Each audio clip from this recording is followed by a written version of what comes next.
ecological complex. It's not being that same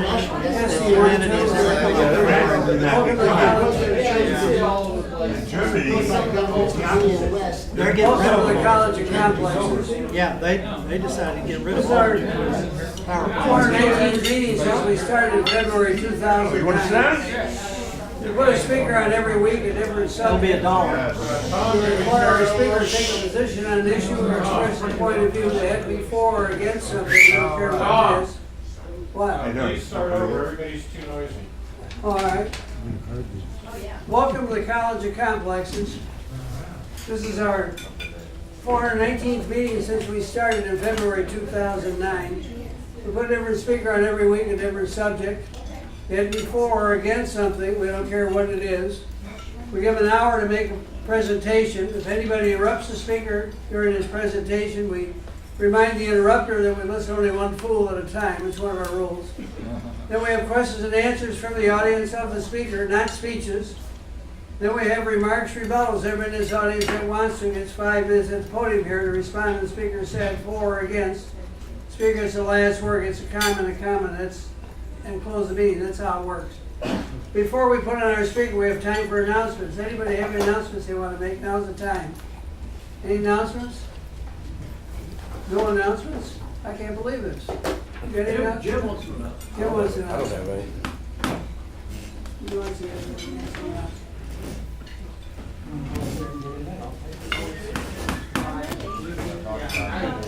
What's that? What's that? You know that the solar system is moved into a I'll just come see if I can get away with a mouthful of pizza. Go for it. There's actually 3 Van Allen. Like Tom said, we really welcome you to the college tonight. And does that We have a nice group of folks here this evening. My eyesight in dim light is not worth a flip. So I don't know if there are any of you here for the very first time, but I'm going to pretend there are at least 1 or 2 and just tell you briefly how we operate. Tom told you the order of the meeting. We do it exactly like that each time. We stick to it. Our kind hosts here at the restaurant provide this space to us back here for no meeting fee, which a lot of the restaurants and cafeterias charge for.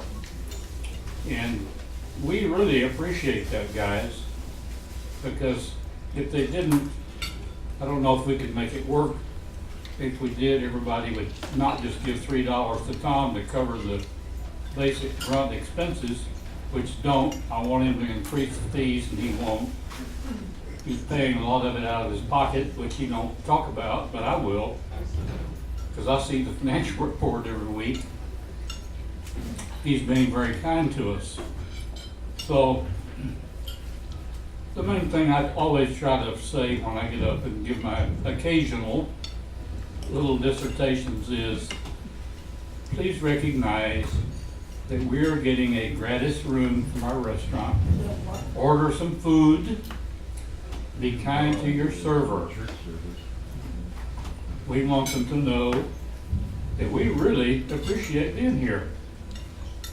Because I don't want to go sit out in a picnic table at White Rock Lake tonight and try to do that in 96 or whatever degree temperature. So this is a delight. It's a little bit warm back here in this room. I apologize for that. It's cooler out in the other part of the restaurant, but for some reason, not enough of the cool air is getting back here. So try to keep your cool in more ways than one. Our speaker is a regular participant in our group. I'm really looking forward to his presentation tonight, both from the standpoint of hearing him come up and give comments, and from the subject that he's addressing, and the position I know he's coming from, which I support. Our group is rather unique in that we don't know each other. We came from different places. For those of you who haven't been coming to the meeting, you may not know this. We're as diverse as a group could be. Far left, far right, in between, and everything between all of those. So the speaker gets to address a group of people who are not like going to the synagogue and giving a class on Saturday, or going to church on Sunday morning and teaching a Sunday school class, where people are basically, they have their needle in the same groove. We don't.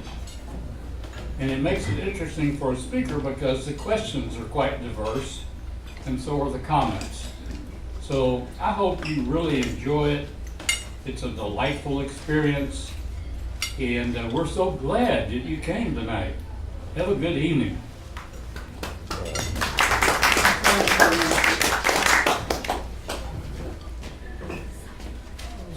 Your turn, Hank. In case you forgot, today is the last day of Pride Month. So starting tomorrow, you can go back to being humble or ashamed, whichever you prefer. If you want to get free promotion from the library or the art museum or the city of Dallas, I think you're running out of time. So you got a couple more hours to be proud.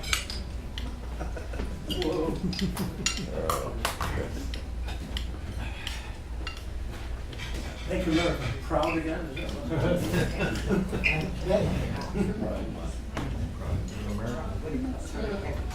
Any other announcements?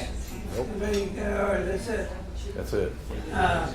Next week, there is no meeting. There's no meeting for the next 2 weeks. This restaurant will close, and they're going to Europe, so they're packing it up and leaving. So we decided not to try to go to another restaurant and get everybody messed up. We're just not going to do it for 2 weeks. So our next meeting will be July 21st, and that's on obtaining self-improvement through individual personality inventory by Dr. Chris Bolt. He's been here before. And on July 28th, Russiagate. It's going to be by Sylvia Demarest. She's sitting back there. She'll be our speaker on July 28th. And she's going to talk about Russiagate, especially as it relates to militarism and U.S.-Russia relations. I'm not going to read all this. It's on your itinerary. And August 4th, Kenneth Everett, Math Revolution, no pencil, no paper, no calculator.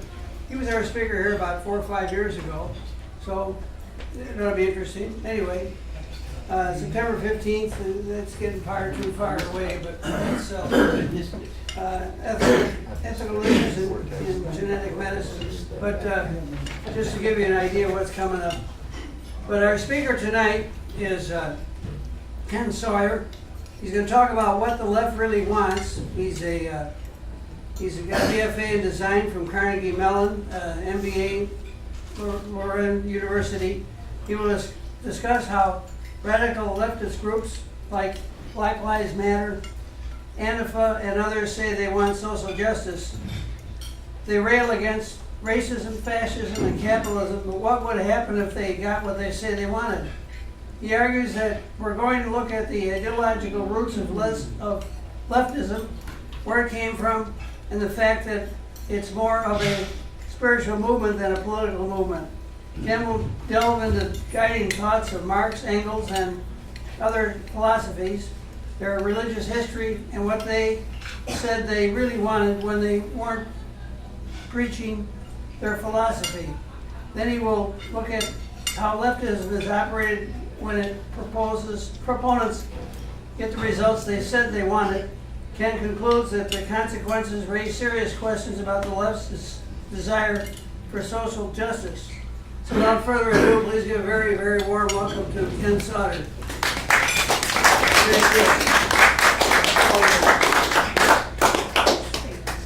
Can we get someone to turn the lights down a little bit? I'd like you to see these slides.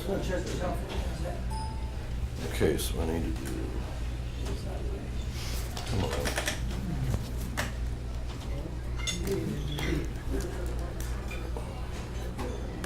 There. Okay, I'm going to try to keep this to an hour. That means I should have till 7:45 at least. So anyway, what got me into this was over the past few years, we've seen an explosion of leftist activity. And it's not just, people espousing a particular ideology.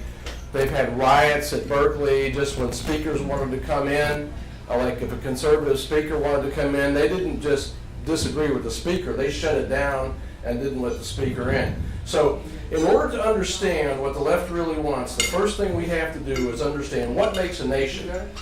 Okay, a nation is a culturally homogeneous group of people, larger than a single tribe or community, which share a common language, an institution, a religion, and a historical experience. Okay, so you have a defined geographical location with borders, you have a common language, you have shared customs and traditions where everybody understands what's going on. There's certain marriage ceremonies that are very consistent throughout the culture, and other customs and traditions. There's a shared religion, usually, and a country of birth. If you're born there, you're part of that country. And there's a shared historical experience. So, what is going on here? I don't know what. Okay, well, I don't know if you can read this. I don't know what happened here. But anyway, what makes America unique? Okay, we have geographical borders on the North American continent, plus Alaska and Hawaii. We have territories, Puerto Rico, Virgin Islands, there's probably a few others. Okay, and that defines a geographical area that has borders that says this is the United States. We speak the English language. There are many other languages, but our official language is the English language. We live in a Western culture that is derived from Judeo-Christian tradition. I mean, you can argue with that if you want, but that's a fact, okay? Judeo-Christian tradition is what Western culture derived from. Okay, we are founded on Enlightenment philosophy. Our founding fathers were very familiar with Enlightenment philosophy, people like John Locke, John Stuart Mill, and people like that, and they understood the concepts of the Enlightenment. Okay, there's a prevalence of Christian religion in the United States. There's no other religion that is prevalent in the United States. There's other religions, but Christianity is the primary religion. Okay, and there's a connection to the land. You know, if you live there, you tend to have an allegiance to this area that you live in. And we have a shared experience. Our experience as Americans is based on like rugged individualism. We have an American Revolution that we look back to, where we fought against a power that was trying to control us. We believe in a free market. We believe in fighting for individual freedom and individual liberty. Now, those are defining characteristics of America. Okay, what defines the left? Okay, the left wants to eliminate all borders. And we've had some Democrats calling for the elimination of ICE, Immigration and Customs Enforcement. They just want to get rid of it. They want to have no enforcement at the border at all. Any language is okay. And we've got official government documents published in multiple languages, not just English and Spanish, but even other languages. There's lots of different languages that our government publishes official documents in. And I think there's something very wrong with that. But the left, that's okay with the left. Okay, the left accepts all cultures equally and has no special place for Western culture. I mean, you can be a Muslim from Saudi Arabia, you could be, you know, somebody from the Fiji Islands or the Marshall Islands or whatever it is, and they don't care. I mean, everybody is okay. It's founded on postmodernism as a philosophy which derives from Marxism, and it aims to destroy Christianity. The left absolutely hates Christianity. It considers allegiance to socialism and the collective good greater than allegiance to America. They have no connection to the area defined by our borders. They believe in a collective good. And the left denies biological reality. In other words, you're not a man or a woman, you're whatever you feel like you are. And it values diverse experiences of all people groups equally. So, you know, if you're a Somali from a Muslim culture, that's just as good as being, you know, a Christian from our culture here, and you can't say that one's better than the other. And the left uses coercion to enforce compliance with its ideas. And the proof of this, or a proof of it, is Law C-16 in Canada, where they criminalized the use of the wrong pronoun to refer to someone who wants to be referred to as a she or whatever, a she or a jit, or I don't know. But if they decide they want to be called, you know, if some obese woman decides she wants to be called a he something, and you call her a her, you can go to jail. And it's not just in Canada. I mean, California is enforcing some ridiculous laws. I mean, they're actually regulating cow farts. I mean, it's incredible. Okay, now let's take a look at, compare this thing. So America is defined by borders. The left wants to eliminate borders. And the English language is our official language. The left says all languages are okay. The left is an example of Western culture. I mean, America is an example of Western culture. The left wants to destroy Western culture, and they will say that. They will actually say they want to destroy Western culture. America was built on Enlightenment philosophy. If you go to our founding fathers, you will find Enlightenment philosophy throughout their writings. The left is based on postmodern philosophy, which says there is no such thing as absolute truth. Okay, Christian religion is definitive of America. The left wants to impose Islamism on America, and they want to impose it. They're not just saying it's okay. They are forcing children in schools to recite Islamic prayers, literally forcing them to do that. Okay, and we have a connection to the land. We believe in that. The left has a global focus. I mean, they believe in a connection to the earth, and then they make up all of this science about the earth and claim that that legitimates the stuff that they do. And then we have a shared history, but the left wants no shared history. The left says all people's histories are valid. So if you grew up in America, that's no big deal. You know, it's no better than somebody growing up in Saudi Arabia or, you know, the Congo or wherever. Okay, now, America was built on Enlightenment philosophy. Enlightenment philosophy is based on reason, where the truth can be discovered only by using logic and providing proof. Okay, now this derives from like Galileo and Kepler and all these other people that observed nature, and they said, you know, like Galileo was saying, well, you know, it looks like the earth revolves around the sun. You know, but that was heresy at the time. Yeah. The church defined what science was. So he was a heretic, and he had to recant. But our founding fathers believed in Enlightenment philosophy, where reason is used to understand the truth, and you have to have evidence to support the truth.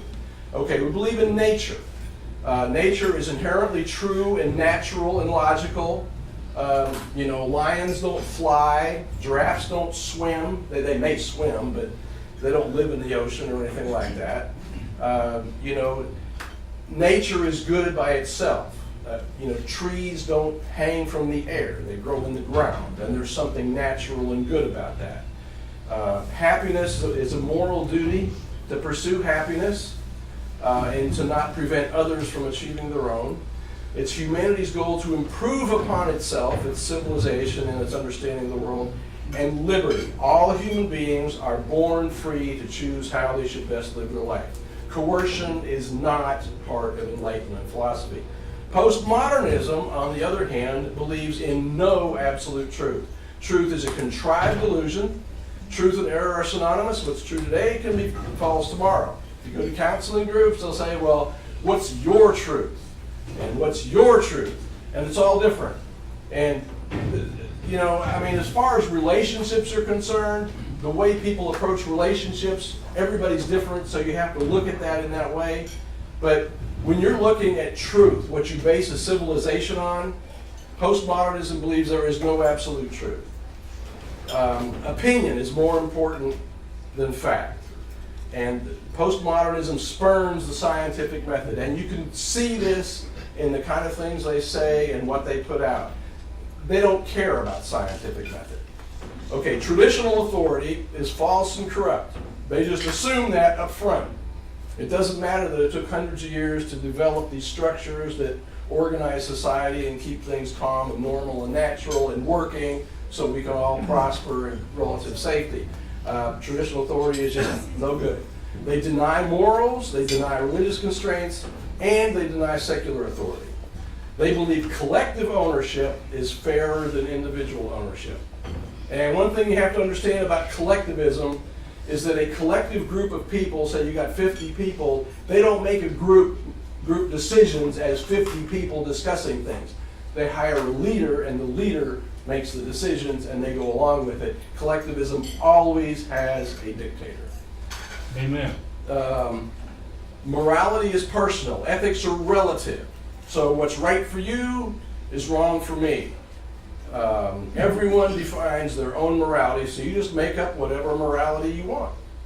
Globalization. They believe that nationalism causes wars. Excuse me. And so there's a global focus, and that's why there's this big push on global warming and you know, saving the earth and Mother Gaia and all that kind of stuff. It's all about globalism submerging nationalism. All religions are equally valid.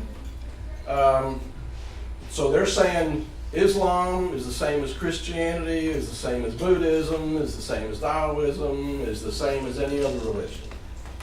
Okay, and they believe in liberal ethics. They defend feminism and all forms of homosexuality and any kind of transsexuality or whatever. I mean, that's part of their ethos. And they are pro-environmentalism. They blame Western society for the destruction of the earth. Okay, and that's important because this is a philosophy that is inherent in everything the left does. Now, this is a political spectrum. Okay, so if you take individual freedom on one side and total government control on the other, and then you take authoritarianism, say on the top, and freedom on the bottom as far as the way the government operates, when you have a total authoritarian and total government control, you have communism and basically leftism. Because the left does not believe in an intellectual discussion to come to a reasonable conclusion and then enforce that reasonable conclusion by law. They believe in pushing their opinion and saying, we know what's right, and we're going to force you to do it the way we want it done. And that's authoritarian with total government control. If you have individual freedom, like total individual freedom with authoritarianism, what you have is a limited government where the government is authoritarian about limited subsets of human activity like crime or commerce, where the government regulates commerce, but only where regulation is needed, and it regulates crime, and then the rest of human activity is wide open. You can do anything you want.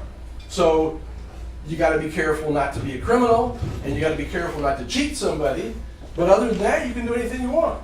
That's where you have an authoritarian type government with a maximum of individual freedom, and that's what our founding fathers believed in. That's what they wanted. They defined a limited government to control the things that need to be controlled, and other than that, you have total individual freedom. Now, if you go total freedom, but with the government allowing all kinds of freedom and then total individual freedom, you have basically anarchy, and like libertarianism is over here, where libertarians want some government control, but a maximum of individual freedom. Now, there's another one here. Now, let's put morality into this, where you have a self-controlled people, okay? People that believe in morals, believe in right and wrong, and adhere to a standard of right and wrong, versus people that are totally selfish with a total lack of morality, okay? And then you have limited government control with people that are totally selfish. You have instability and high crime, because the people are totally selfish and there's no government to control them, so they're going to do whatever they want. Basically, you have gang rule. But if you have limited government control with a people that are highly moral and self-controlled, you have peace and prosperity because the people control themselves. The people will act in ways that are respectful to others, and the government doesn't care at that point. So people are just moral and they generally respect each other. if you have a highly moral people that are self-controlled and a government that tries to control everything, you have a recipe for revolution. Our founding fathers were like 99% Christian in the population. It was, Christianity was the ruling paradigm, and people believed in morality and doing the right thing, and the British government tried to control everything. I mean, they tried to take their money and do all kinds of stuff, and it really got people hacked off. Now, if you have totally selfish people with total government control, you just have outright tyranny and instability. People are very selfish, they try to do whatever they want, the government tries to control everything, so you have people rebelling and doing all kinds of nasty things. And then, it's another way of looking at it. If you have a highly moral people and law that's enforced, that by law I mean law that we all agree on. We agree that murder is wrong, stealing is wrong, and such like. You have a well-ordered society if people are moral and the law is enforced. If there's no law enforcement and you have a highly moral, self-controlled people, you've got basically a state of nature, but you have mutual respect. If people are highly moral and they believe in right and wrong and they believe in respecting one another, you're going to have people that can live together in relative peace. But if you have no law enforcement and people that are totally selfish, you basically have the law of the jungle. People just do whatever they want, and there's no protection for anybody because people can rob anybody, and so you end up with gangs because that's the only way you get safety. So now, the development of postmodernism, this is the underlying philosophy of the left. Okay, what happened from the during the 1700s, socialism was espoused as an ideal way of men to live together. Okay, so socialism developed, and then Marx came along and Engels, and they wrote the Communist Manifesto, which was based on a socialist idea.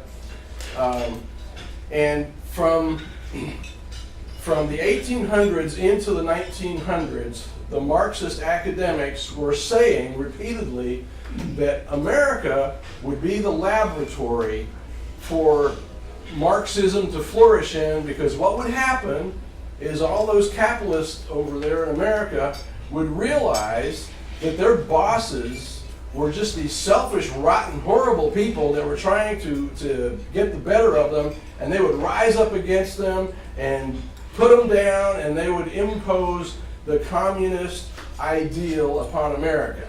Well, that didn't happen. The communists were saying repeatedly that this was going to happen because America was a perfect lab for their ideas to succeed. Didn't happen. So starting by the 1920s, the Marxist academics were starting to say, well, the Americans aren't buying into that, and Western Europe hasn't risen up in this massive uprising against the bourgeoisie and all that kind of stuff. So what do we do? Well, what happened was by the 1950s, postmodernist philosophy was developed by these guys here, and postmodernism basically was a way of taking the class struggle. The Marxists were angry at the white male patriarchs who built Western civilization, and don't take that as a racist statement, it's just, it's just what happened, okay? I mean, blacks built black civilization in Africa, and white people built Western civilization from the Roman culture onward. And the Marxists were aiming to get the white male patriarchs that built Western civilization to join their revolution, and they didn't. I mean, the people in America were just prospering and doing just fine. They were making money, taking care of things, building a prosperous country and civilization, and they didn't need Marxism or communism. So the Marxists got pissed off. So what they did was they developed this postmodernist philosophy, was developing a kind of class struggle to replace the class struggle that they assumed was there already and wasn't. And I believe that they decided that they really didn't like those white male patriarchs. I mean, those guys didn't buy into the Marxist revolutionary idea, so by golly, we're going to teach them. And so what you have is the development of feminism. Well, you had the class struggle on campuses in the 1960s. You know, we remember all those riots and things that happened in the 1960s. And it didn't just happen. There was a philosophy behind it driving this. And then there was a development of feminism and alternative sexualities and identity politics. I'm saying from the 1950s to the 1980s. The Kinsey Report in 1948 was probably the seminal beginning of all of the transsexuality and all the weird sexual stuff that we've seen. And there's a whole history to that. If you want to get into that, you need to look up Judith Reisman, R-E-I-S-M-A-N. I mean, she analyzes Kinsey in great detail. And Kinsey was basically a pedophile and said, you know, young children have orgasms and they really enjoy it, and they're sexual from birth and things like that. And if you've raised kids, kids are not sexual from birth. I mean, when they hit puberty, they get sexual, but generally they're pretty normal until then. And then we had full-up political correctness immediately after the fall of the Soviet Union. It's kind of interesting that all of this stuff is developing, and I don't remember the leftists being crazy like they are now back in the 80s or even in the early 90s. But right after the Soviet Union falls, all of a sudden political correctness starts becoming an issue. And then we have the complete takeover of universities and colleges by Marxist and leftist academics from the 1990s to the present. Jonathan Haidt, H-A-I-D-T, is a professor, I think, at New York University. And he's a liberal. I mean, he's not on the right. He says he's never voted for a Republican. But he says that from the 90s, sometime in the 90s, the ratio was about 2 liberal professors to every 1 conservative professor. And then it got to like 3 and 4 to 1, to the point that today, like in 2015, it was like 15 to 1, or 14 to 1, liberal professors to conservative professors at colleges and universities. And if you go into psychology, it's 17 to 1. So your chance of getting a balanced view of psychology by going to college is about nil. Okay, so now classical liberalism, I would hope that all of us consider ourselves classical liberalism. Classical liberals believe in the rule of law, a firm adherence to property rights. You know, if you work for something and earn it, it's yours. It's not someone else's. De facto religious toleration, in other words, you actually do tolerate people from other religions. Considerable freedom of expression. I think we all believe in freedom of speech. Classical liberal believes in a central government of severely limited powers. Okay, enough government to keep order and peace in society, but other than that, let people do what they want. Freedom of trade, an end to state monopolies, and that would include healthcare. So the state doesn't monopolize any part of the economy. It lets people, interact with each other how they want. Believes in separation of church and state, and what that means is not the government suppressing the church, but the church doesn't tell the government how to do things, and the state doesn't tell the church how to do things. They have separate spheres of activity, and they do it separately. Believes in popular representation and strict limits to parliamentary authority. In other words, the government can't just decide to take over every aspect of the economy. It has to limit itself to certain things. Now, we're going to get into the left. Okay, so the left claims to be anti-racist. And it's very interesting because they're against hate and discrimination unless you're white. And then they believe all these good things unless you're white, to the point that white male is used as a pejorative. I mean, you don't even have to say you're a rotten white male. All you have to do is say white male. And, and you're a horrible person just because you're a white male. So, I have a problem with that. I think most of us do. But the left says that's okay, because that's a definition of racism. If you're white, you're a racist. Now, I looked up the Antifa manual, and I looked up Black Lives Matter, and I looked up BAM, by any means necessary. And what's interesting about these things, reading through the Antifa manual, you know, somebody found it and they put it on the internet, and you know, and apparently it's not official, whatever, but it's exactly what Antifa wants to do, and it's what they do. What I found out about these things, or what I noticed in reading through them, is that they're impeccably written. I mean, this Antifa manual was done by a professional. I mean, the English is impeccable. It's very good.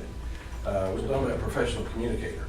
So Antifa wants a one world government. That's what they say. They want to eliminate white male privilege, if that even exists. Okay? I mean, does it even exist? You have to ask yourself that. They want to sanction all transgender people. They're perfectly okay with any kind of sexual identification you want. They want to eliminate all forms of hate speech. Of course, that's defined as what they define as hate speech. So if you're a conservative, you can forget about having any kind of free expression. They want to gain recruits from refugees, which means illegal aliens. So they want all kinds of illegals to come in here and recruit them to their cause. And they say in there they want 70% of the U.S. population to be non-white by 2117. That is a goal. They want to subvert the power structure, and they're not defining, you know, who's running the power structure. They just say they want to subvert the power structure. Get rid of it. They want to control the media. They want socialization of capital. They want single-payer health care, and they want government-controlled media. They want to raise taxes. They want to raise the minimum wage. They want to confiscate property. And they want to microchip every human being on the planet. Now, isn't that interesting? I mean, how did that get into social justice? How does microchipping every human being on the planet have anything to do with social justice? Or confiscating property, for that matter, or raising taxes? Okay, now Black Lives Matter says, and this is from their websites, so they want to end the war on black people. Well, first of all, who's running the war on black people? I mean, where are the generals planning strategy to eliminate black people? I don't see it. The only war that's been declared on black people is by Margaret Sanger, where she called black people weeds, and she made sure abortion clinics were in like as many black neighborhoods as possible to get rid of as many black babies as possible. I mean, now that's a war, okay? But that's Margaret Sanger, and she is on the left. Okay, and Black Lives Matter wants reparations for colonialism. Well, who in here had anything to do with colonialism? I didn't. And what would the reparations be for? I mean, if you grew up in America, you were free to get a job. I mean, you could buy a motorcycle or a car or a house, whatever you wanted to do. You could get a job doing pretty much anything you want. So what do you need reparations for? You know, and then they want mass incarceration. And this is all about, you know, a lot of black guys are in jail, but most of them are in jail for doing crimes against other black people. So it's not like white people are responsible for that. Okay, so why does the civilization have to pay reparations for that? And they want investment, divestment. So they want to get money for all of this stuff free, and they call for economic justice, and they want a reconstruction of the economy to ensure that black communities have collective ownership, and there's that collectivism again, not merely actionists. All of these groups are collectivists, every one of them. And they want community control, those most impacted control the laws. Well, that's the way our system is set up. Our system is set up to be a representative system. You vote for your representative, and they're supposed to do the laws. Now, we know that there's a lot of corruption there, but the system is set up to work that way. So what do they really want? Yeah, and we've already got this community control, but somehow they want to change things. They want to get rid of things the way they are and set up their way. And they demand full and independent black political power and black self-determination in all areas of society. Well, if you're a black person, is anybody keeping you from defining what you're doing? Is anybody keeping you from succeeding if you want? Is anybody keeping you from building a business? I mean, we have black business people that have built $1 million businesses or $1 billion. Billions. Yeah, and they're very successful. So who's holding them down? We had a black president for 8 years. So who's holding them down? So what are they talking about? I mean, if you have a black president, is that not all the political power you could possibly get?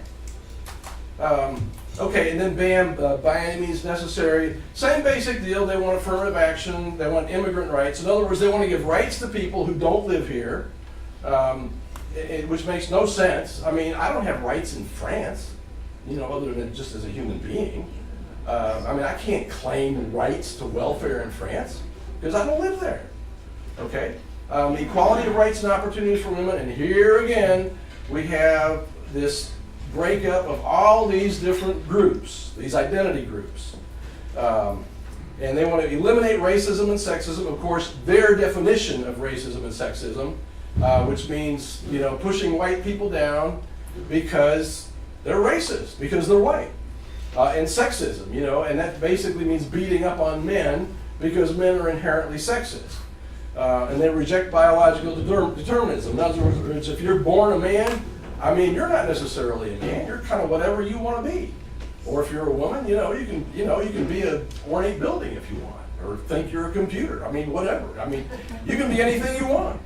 It's how detached from reality these people are. Now, this is from someone who is still a liberal, who was involved in this leftist activity.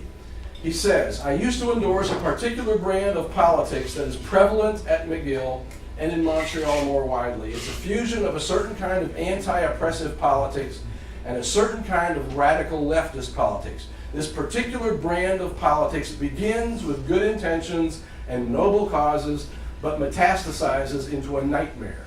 In general, the activists involved are the nicest, most conscientious people you could hope to know. But at some point, they took a wrong turn, and their devotion to social justice led them down a dark path. Having been on both sides of the glass, I think I can bring some painful but necessary truth to light. There is something dark and vague, and I'm just pulling out sections of this article. You can check the reference and read it yourself. There is something dark and vaguely cultish about this particular brand of politics. I've thought a lot about what exactly that is. I've pinned down 4 core features that make it so disturbing. Dogmatism, groupthink, a crusader mentality, and anti-intellectualism.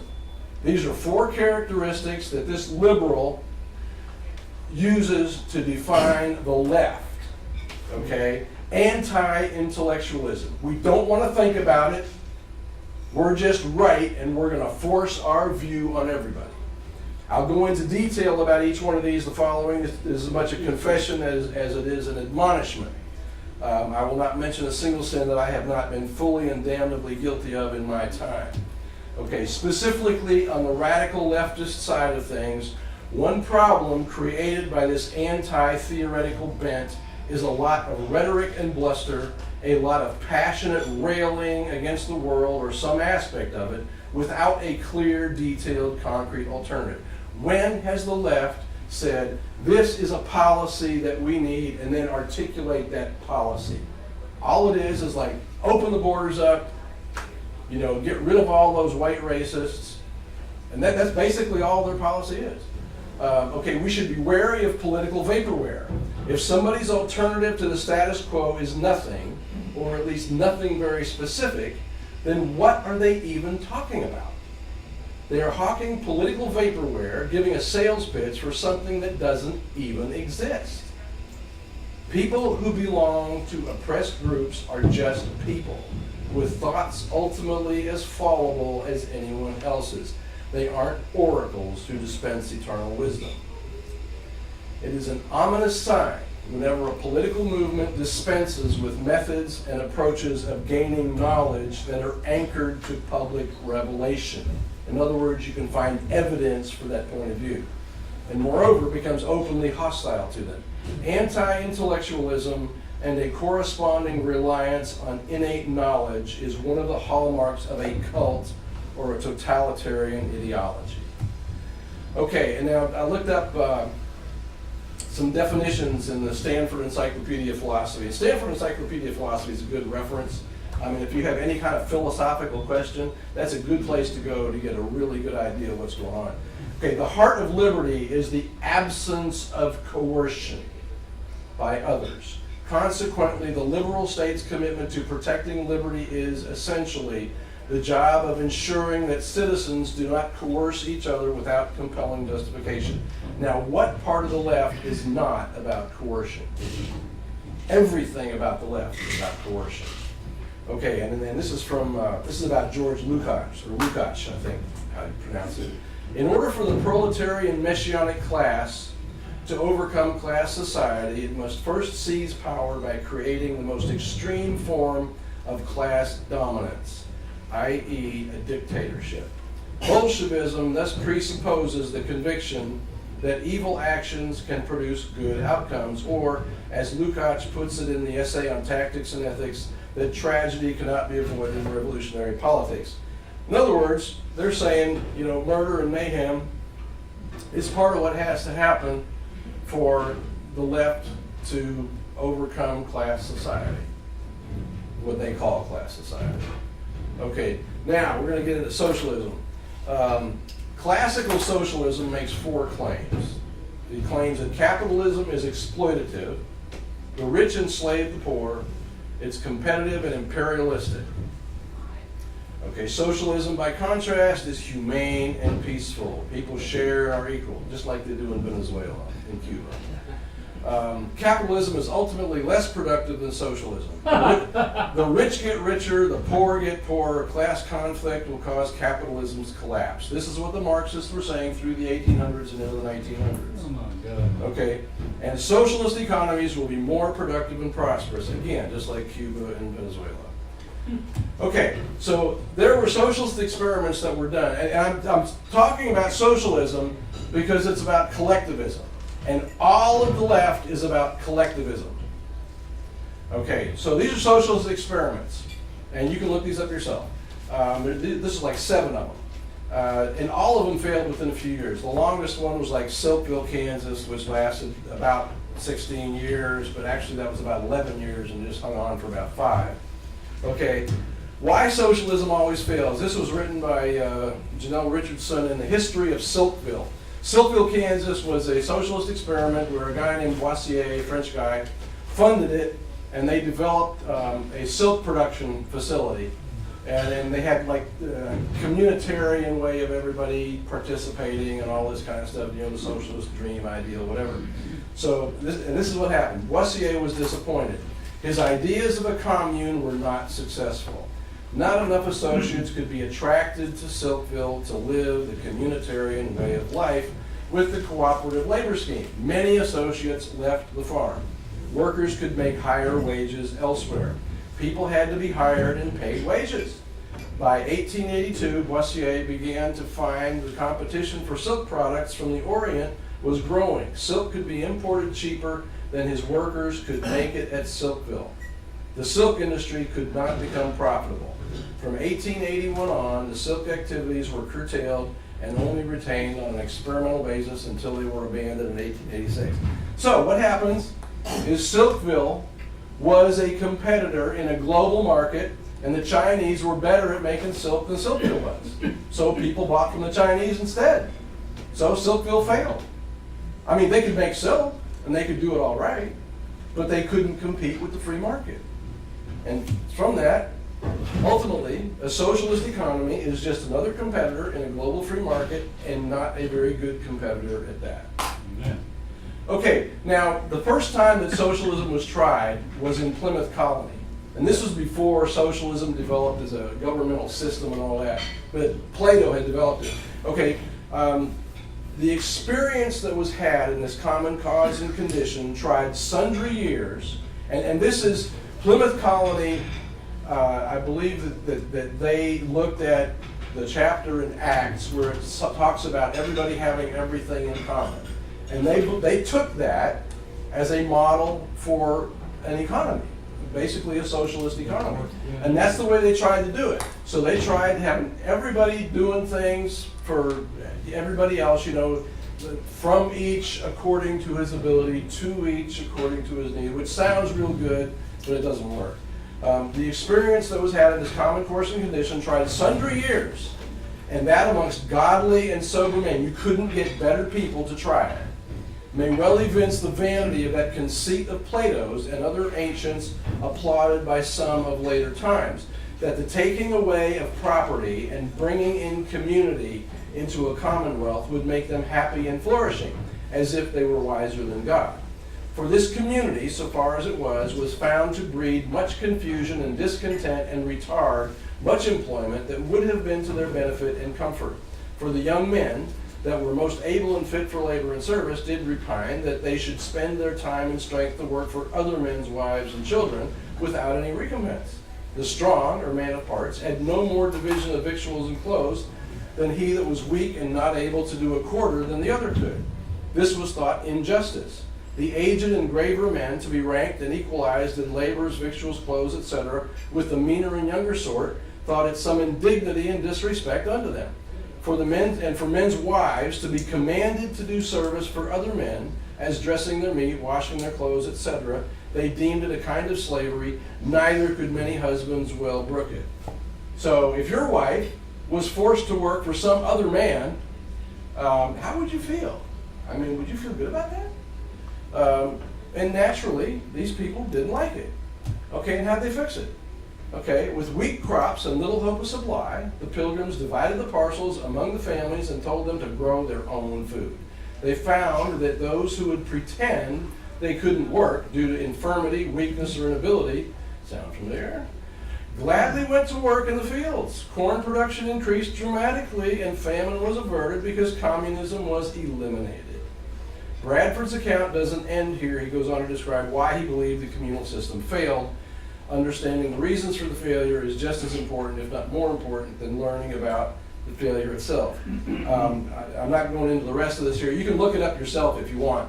There's On Plymouth Colony, I think, is the book, and you can read the whole thing if you want.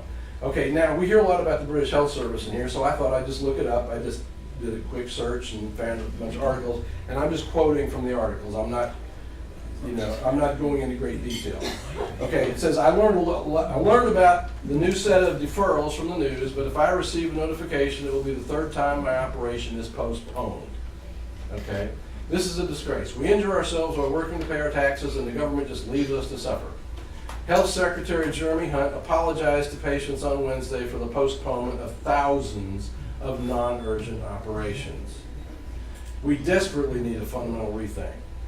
Bob Kerslake, the chairman of the board at King's College Hospital in London, quit in protest over what he viewed as the government's insufficient funding of health services. And you can read all this stuff. I mean, there's tons of it. I've got,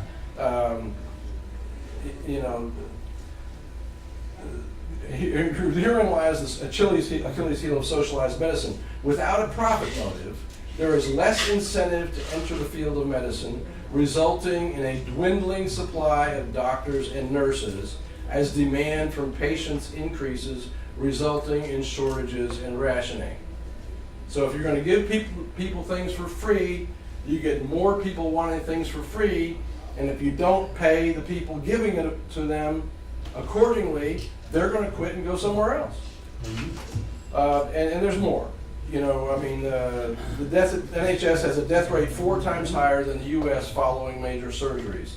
And you can read stories. And there's also the stories on the good side. There's stories where people will go over to France or England, whatever, and they have a medical problem, and they go into the health service, and they're taken care of immediately and all that. So those things happen. I'm not going to argue that. But these are articles that are written by people to research things, okay? So you can look into that. And there's just tons of this stuff. You don't have to look far. So anyway, ultimately, a socialist health service is just another competitor in the healthcare market, and not a very good competitor at that. Think about some guy starts a clinic, like an emergency care clinic, okay? And he gets people coming in for emergency care, and he takes good care of them. And then somebody comes in and says, well, I got a problem with my ear, my nose, whatever. So he hires a doctor, takes care of them, and he builds it up into a hospital. So he's taking care of people, he knows the business, he knows the problems and all that. Well, what socialism is like the government decides, well, we're going to take over this hospital, and we're going to get rid of you running things, and we're going to put a bureaucrat in your place. And that bureaucrat is going to run your business. What do you think is going to happen to that hospital? Now, we get into the really interesting stuff.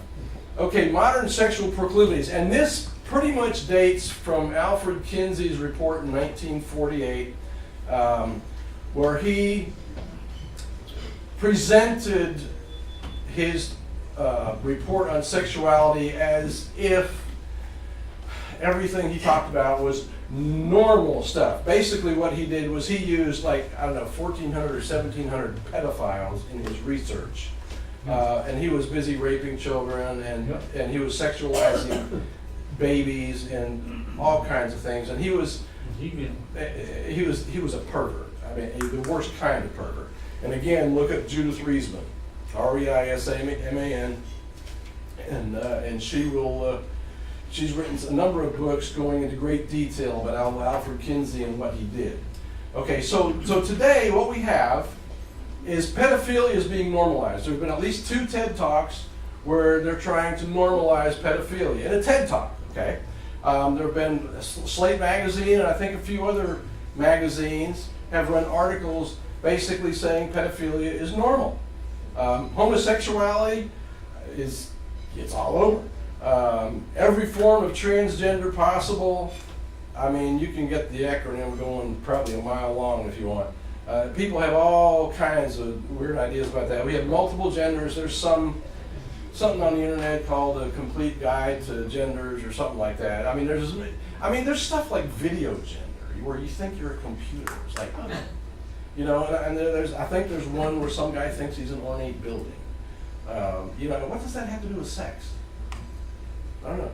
Okay, and then and traditional immorality, which is like mild stuff, just plain old fornication and adultery. I mean, you know, I mean that's like normal now. And then now you have dildos that they've been around a long time, and now you have sex bots, both male and female. And of course, there's bestiality, and there is an effort to normalize all of this stuff, and it all comes after 1948 and Kinsey's study. And people, I mean, you could even find stories about people trying to have sex with their cars. And then you have like the sadism and masochism, discipline bondage, you know, where people can't get sexually, they can't have an orgasm without being hurt some way. I mean, it's pretty sick.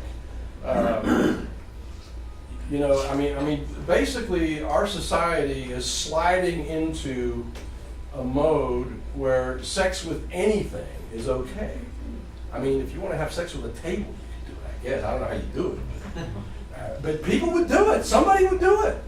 Okay, so what is going on with this? Okay, regardless of what you think about the morality of these things, whether you think it's good, bad, right, wrong, or otherwise, what is happening here is sexual opportunity is being increased to a maximum. Sexual opportunity, in other words, sex with anything, anytime, anywhere, just about. Okay, now, going back to the first talk I gave at this forum, J.D. Unwin wrote a book, published a book in 1934 called Sex and Culture. He analyzed 5,000 years of human history and how sex affected culture.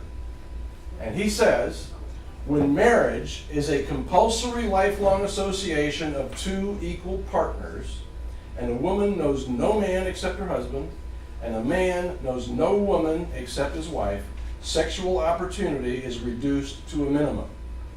Okay, in other words, that's monogamy. Man and woman get married, and they stay together for life, and they don't have sex with anybody but each other. Okay, a study of historical peoples reveals the fact that those societies which have adopted customs as most nearly approach this compulsory lifelong association, compulsory, enforced by law, lifelong association, which has never yet been achieved. In other words, there's never been a civilization that was able to completely enforce that monogamy. You know, there's always somebody committing adultery or fornication or something like that, and who have retained their rigid laws as to sexual conduct for the longest period have advanced in the cultural scale to the highest position which any human society has yet reached. In other words, if you go back and you study Roman civilization, Greek civilization, the British Empire, American civilization, you will find that when monogamy was strictly enforced, those civilizations grew and developed and became very highly developed. When you increase sexual opportunity and let people have sex with anything, you're going downhill fast. Now, let's look at this. You take legally enforced monogamy at the top here and total sexual opportunity at the bottom, which is where we're headed really quick. Okay, and you're going to get a state of nature on one side and highly developed civilization on the other side. If you enforce monogamy, you're going to get a developed civilization. If you have total sexual opportunity, you're going to get a state of nature. Basically, you're going to have gang activity. And you're going to have, you know, I mean, the thing about monogamy is that if a man is required by society to stay with one woman, he's going to value that woman, okay? And she's going to be important to him. And he's going to take care of her. And not only that, but he's going to build things. You have the Taj Mahal, you have all kinds of things that were built for the women that these great men loved, okay? And it's the same thing if you have a family. If you have a family, you're going to take care of it. You're going to work hard to take care of your wife and your children because it's a responsibility. It's part of you. It's who you are. Now, if you've got, you know, women coming at you from all over saying, you know, here, you know, I mean, why bother? Why bother? I mean, you do whatever you want. I mean, screw anything and everything, and you know, it feels good. So hey, it's okay. So if you restrict sexual opportunity to monogamy, you build a civilization. Okay, the aims of communism: abolition of property, which is pretty much everything. Okay, you have no property. The government owns everything. That's collectivism. Okay, somebody owns the property, but it's not you. It's the government. Okay, heavy progressive or graduated income tax back in the 50s. Progressive tax was up to like 90%. It was like way up there. Abolition of all right of inheritance. In other words, forget having a family farm because the government will take it from you. Confiscation of the property of all immigrants and rebels. So the government can define rebels and immigrants however it wants. So if you just get defined as a rebel, I mean, you lose everything. A centralization of credit in the hands of the state by means of a national bank. Anybody heard of the Federal Reserve? Centralization of the means of communication and transport in the hands of the state. Okay, so we have a government-controlled media basically right now. We have like 5 or 6 corporations that control basically all the major networks.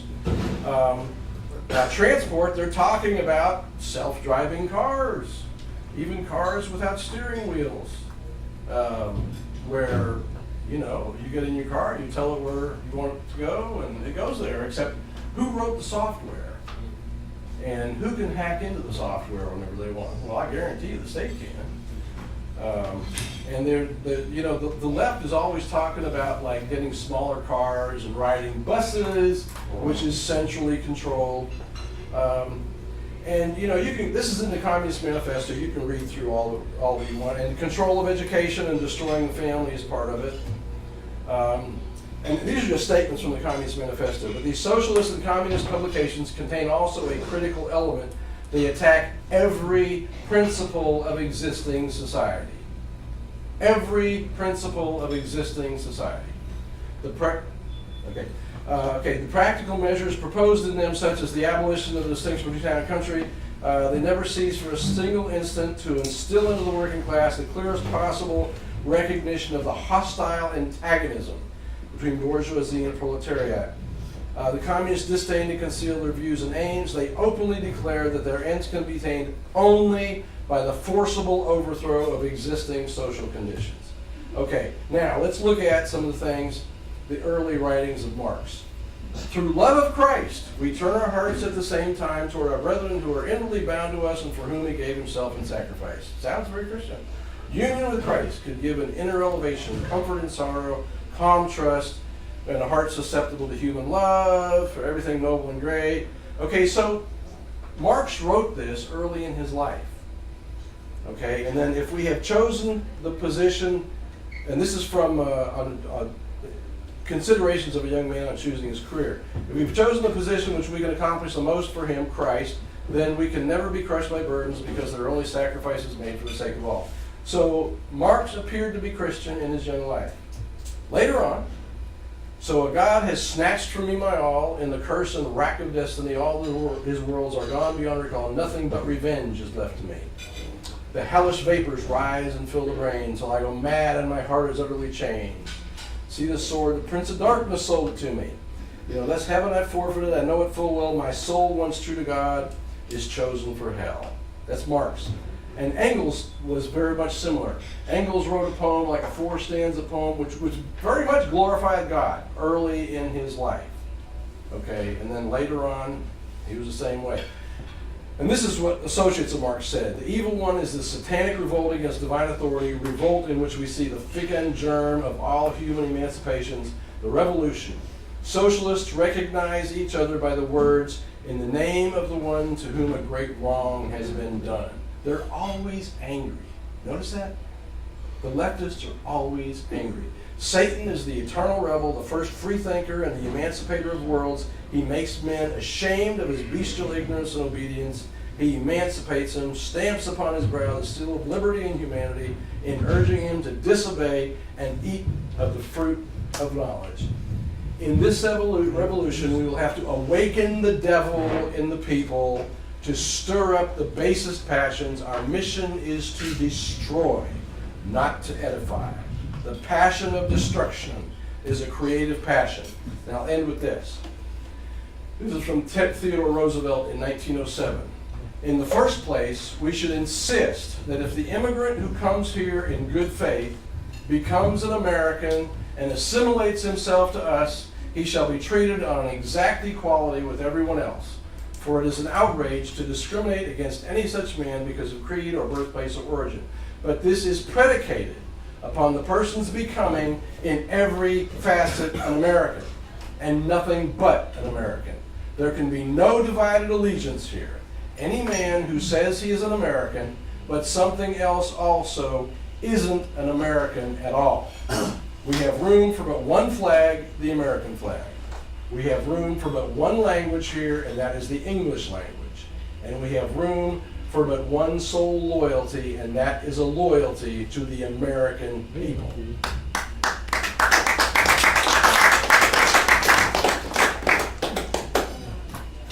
Okay. Now you get to ask questions. Tell me, Daniel, if you would, just shake it there.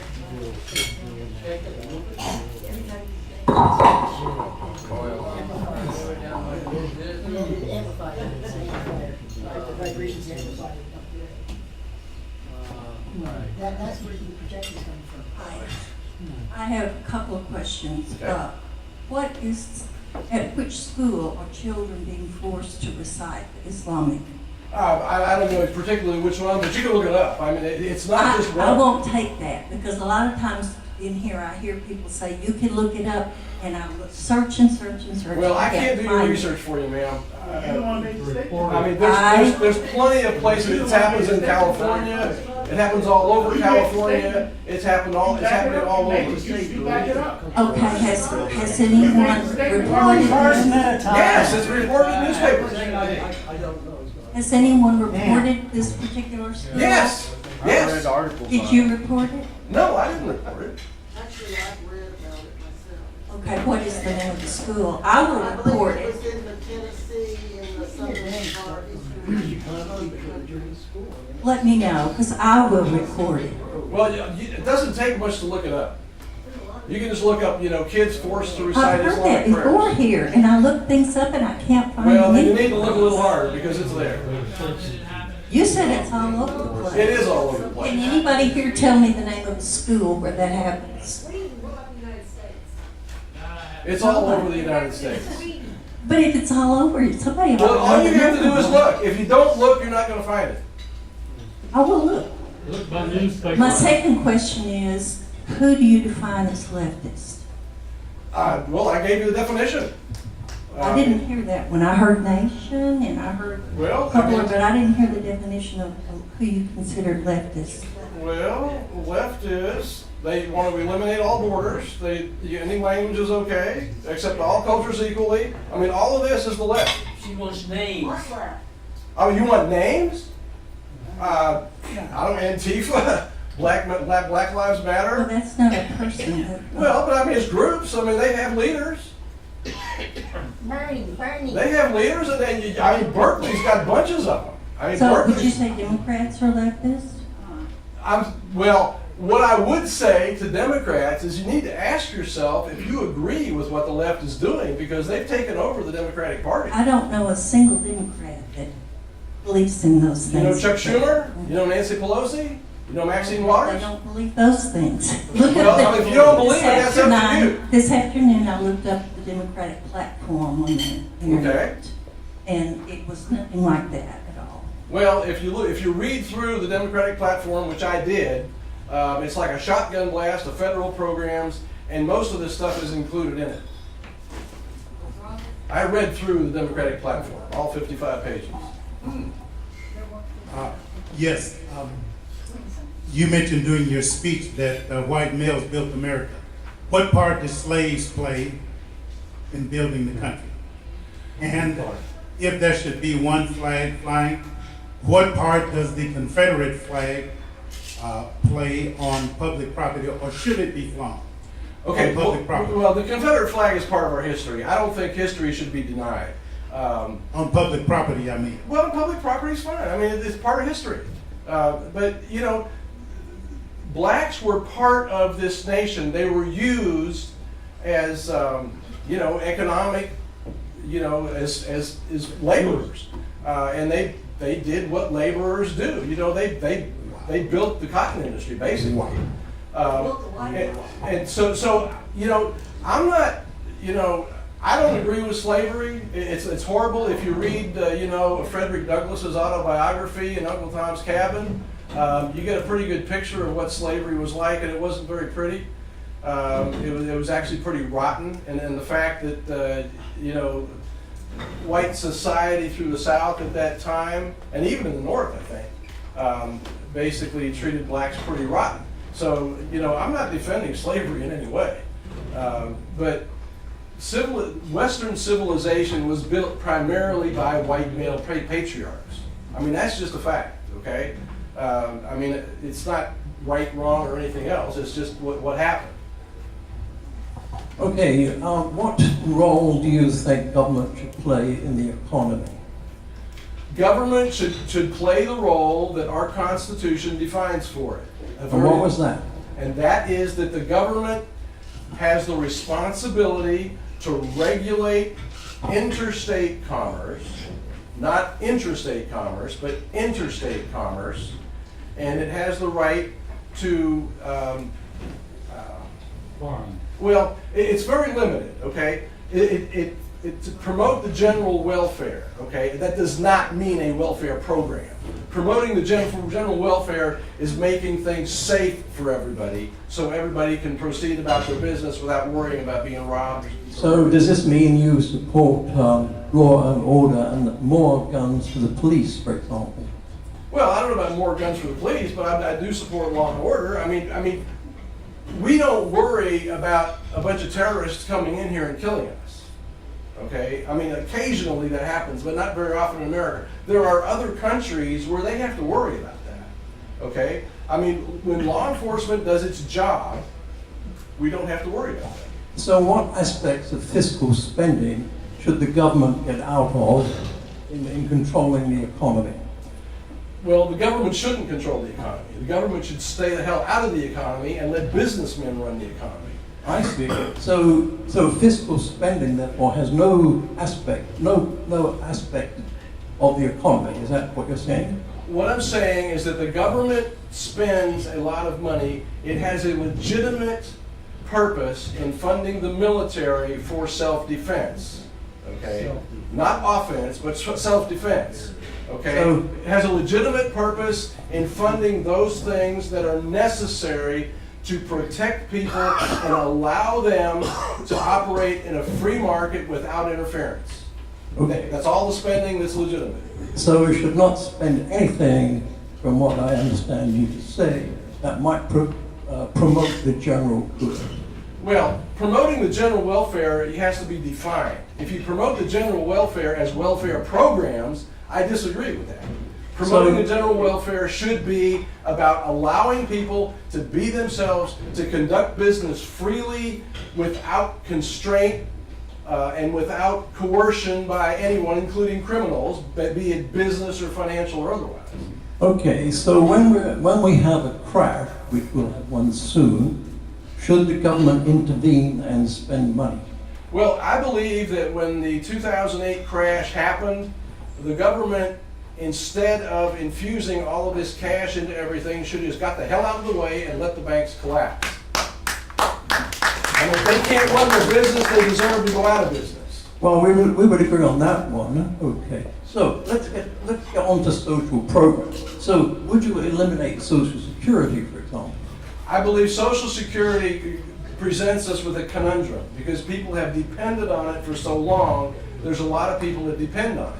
Paid for it. Well, and paid for it too. I believe Social Security should be converted to an investment program where you put money in, the government may require you to put money in, but it's your money and you control it, and the government doesn't have a damn thing to say. So where should you put this money? Well, should you give it to the banks, for example, to spend? Well, the market will do something about that. If the government gets its hands off of things, there will be people that will start businesses to do things that we want done. So you believe, in fact, in the morality of the market. Is that a fair statement? The market is very self-correcting. If you have a crook doing things in the market, people are going to find out sooner or later, and that crook is going to be out of business. Well, you just said that Wall Street was found out, but nobody went. There were definitely crooks, but nobody Well, went they to certainly jail. were, and the government supported them. So was the president. Yeah, the president was a crook too. Okay, well, let's talk about another benefit. What about Medicaid and Medicare? Would you eliminate that, for example? Well, again, you have a conundrum. You have people that have depended on it for so long. You've got to deal with that. It's not like you can just cut it off and throw it out. Although I think ultimately what we need to do is convert that to a private insurance thing, and the government needs to stop messing with the insurance programs and the insurance companies. Okay, so basically, you would privatize every government function. Is that what you want? I would privatize every government function that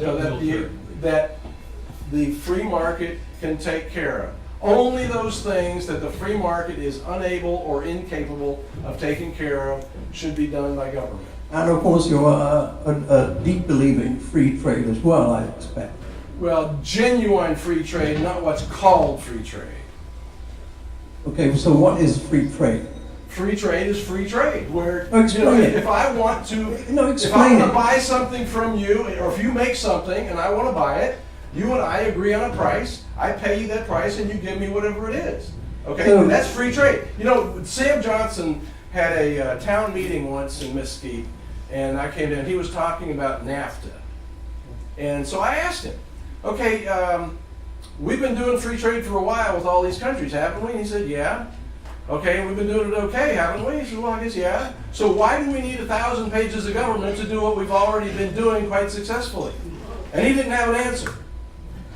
So actually, what you're saying is we should do all trading without any rules whatsoever. And the market. No. What I'm saying is that if we're going to trade with another country, we sit down together and we decide what kind of rules we're going to use in making our transactions. So now we both follow those. Now you're coming back to say we should have some rules. Well, of course we have rules. I mean, you have to have rules to do things. But it's who makes the rules and who enforces them. Okay? If you have a free market, people in the market enforce their own rules. If you don't want to buy from somebody, they end up going out of business. Well, That's self-enforcement. So actually, so So who makes all these rules? Basically. Well, you make them by agreement. We You sit know, down together and you work it out. we know the corporations make all the rules. Well, because they've got, we got a setup where the corporations pay off the government, and the government makes the rules to satisfy the people that are paying them off, and they're not doing what they're supposed to do. They're breaking laws when they do that.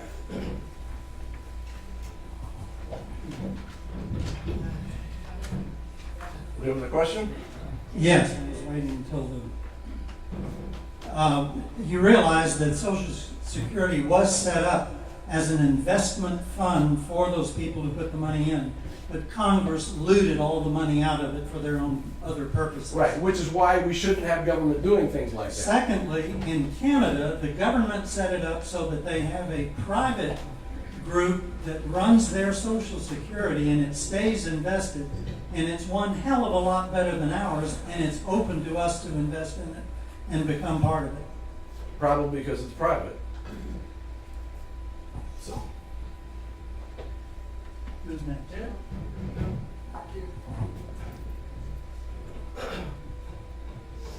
First off, I'll say I'm a constitutionalist, and so I just want to let you know that one of the things that I would ask those that are conservative to consider, that they're missing something when it comes to the black community, and that is they are being targeted. I'm not a liberal, I'm a conservative, but I have family that was deeply involved in Leon Trotsky's movement here in the United States. My grandfather and my great-grandfather actually worked for him and his uncle, and they targeted the black communities for votes. So I would ask that the conservative community needs to have a more open mind and not look at this hardcore dogma that has overwhelmed conservatives. And so what I'm asking you is, do you ever look at some of the things, the writings of Leon Trotsky, like you say in the early years you looked at Marx's and Engels' writings and they changed. Well, do you consider, this is my question, do you consider that maybe that was built on propaganda, just like Leon Trotsky? Everything that he had written was propaganda, but not really what they believed. It was to do. Well, that's true. That's true. If Marx made all kinds of disparaging remarks about people that he had things to do with, but just as about blacks being targeted, I have a book at home called Jim Crow, and it goes into the history of the Jim Crow laws, and I think the KKK as well. And blacks from the Civil War into the early part of the 20th century were voting Republican in vast numbers. The KKK, their purpose was to make blacks vote Democrat. And FDR did something, I forget exactly what it was, he did something that caused blacks to vote Democrat, and they've been voting Democrat ever since. And LBJ said something to the effect that I'm going to have those niggers voting Democrat for the next 200 years. And you can look that up if you care to look it up. Yes, and the other thing is you come on board and I agree with 80% what you have to say, but there's things that are missing that are not in history, and you're a very educated man, but there's a lot of things that are not in history, and I would say that it is important that intellectuals in the conservative movement study their butts off and look at things that are outside the curriculum that's in colleges. They need to get off their butts and get into those neighborhoods and ask those people that are having issues, that claim that they have issues, look at those issues front and center on the ground. And no argument there. I mean, is there any, for instance, the Tea Parties? I got kicked out of the Tea Party. Probably people got kicked out because of my family's history. But is there any movement in the conservative movement that is looking at some of these tricks that are being used and not just dogma? Well, there are people that are looking at stuff like that. It's a vast subject. I mean, it's not like, what you say about things not being in history is like, when you start doing serious research into what's going on, you start finding all kinds of things that are never mentioned. And you can, like, I mean, if you've been personally involved in a newspaper story and then you see what the newspaper writes about it, you think these people have no idea what they're talking about. Because you were there and you saw what happened. And there's lots of things like that. So, I'm not going to argue with you on that. I mean, I could have made this talk 5 or 6 hours if only, but we only have one. So, Ken, since our gentleman here brought up Trotsky had a statement that if you did not support terrorism, you did not support the movement. Mm-hmm. And I'd like you to comment a little more on the move toward violence here. Well, from the left. Violence is part of the left. I mean, if you watch the left, they're always angry, and they're violent. They have no problem with being violent. I mean, we have people calling for violence against Donald Trump, violence against his children, violence against Republicans in general. Look at Maxine Waters. I mean, these people are nuts. They're literally nuts. But violence is an inherent part of the left. And when you read the communist literature and what they say, I mean, what did Bakunin say? He said, we have to incite the devil in people. I mean, they're talking about violence. They're talking about killing people. And if you look at Stalin, I mean, he was just a mass murderer. I mean, he didn't have to have a reason. He just murdered people. When you study the history of communism, in the Communist Manifesto by Marx and Engels, he clearly states that the capitalist class has to be completely wiped out, exterminated. And the early communists in Russia and in Europe before the revolution anticipated wiping out 10% of the upper classes. Now I'm agreeing. I'm making a historical point because that's right. I've studied this stuff. That's right. Well, the question is violence at the core of Marxist-Leninism? And the answer is yes, it is. Yes, absolutely is. And it's at the core of leftism. You can't divorce leftism from Marxism. It's always there. You get 5 minutes.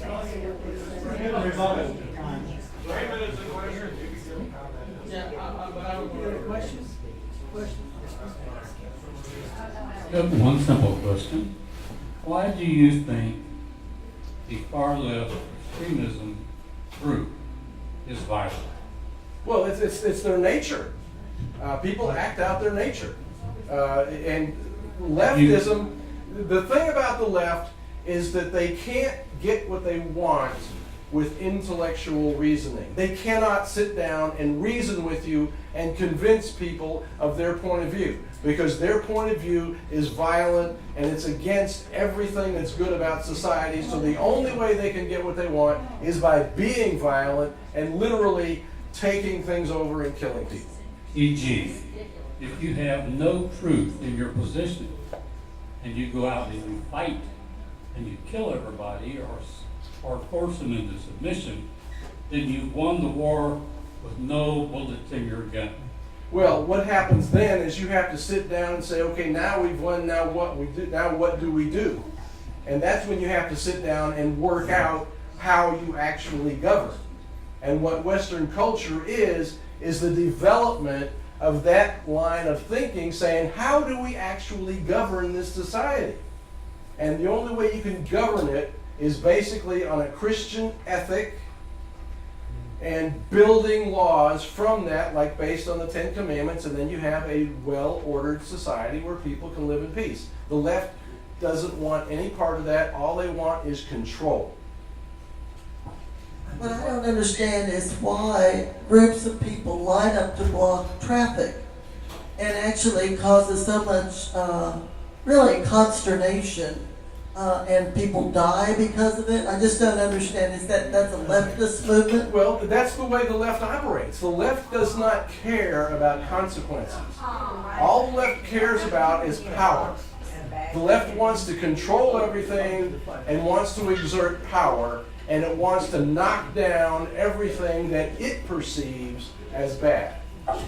And if you're a Democrat, you need to ask yourself if you agree with that, because the Democratic Party is being taken over by leftists. So, how can you say some of the things you're saying? Can you really back it up? Oh, Wait. When I talk Go ahead. a specific question is that, for instance, you mentioned the left likes to kill or something. I mean, I can't think out of all of the protest movements, everything going on around the country, and for a while, I don't know that there has been. I mean, certainly somebody's died during a protest, but that's not. I mean, that's maybe an incidental thing. I mean, you're mischaracterizing this. No, I'm not. All this No, thing we because it's multidimensional about what's happening in Well, this it is. country, Well, but and you- people are upset. And Well- so, how can you try to characterize by saying people are dying or killing? Okay. It's not true. Give me an example. Okay, we have the Republican baseball team where we had this shooter come in and actually tried to kill people. He was shooting people, he was trying to kill them. I'm talking about all of Well, that's part of the left. thousands and thousands of people are protesting and marching for humanity and for this and for that and want to see a better life and want What do we want? and Now. We want it now. What do we want? you're Right saying now. that people are killing people at these things and they're not. Give me an example again. Well, okay, well, in Berkeley they were starting fires. When? Okay, so somebody When some started the fire conservative because there was speakers a were crowd. scheduled to speak. There was a crowd. That's Well, different. give me a chance to answer. Who is killing? Give me a chance to answer. Give me a chance to answer. Okay, when they had the protests at Berkeley, they were starting fires. They had no regard for anybody's safety. We have this shooter that actually took a gun and started firing at the Republican baseball team. And he was saying the very leftist things that I'm telling you about now. That's not a peaceful protest march. The things are happening all across this country. Okay, Ken, I have a question There's- for you. What about the It Black doesn't Lives take a lot of Matter? research. We want dead cops. We want them one now. No. 1,000 of them down the street in New York. Hank, you don't have the mic You're right now. mischaracterizing.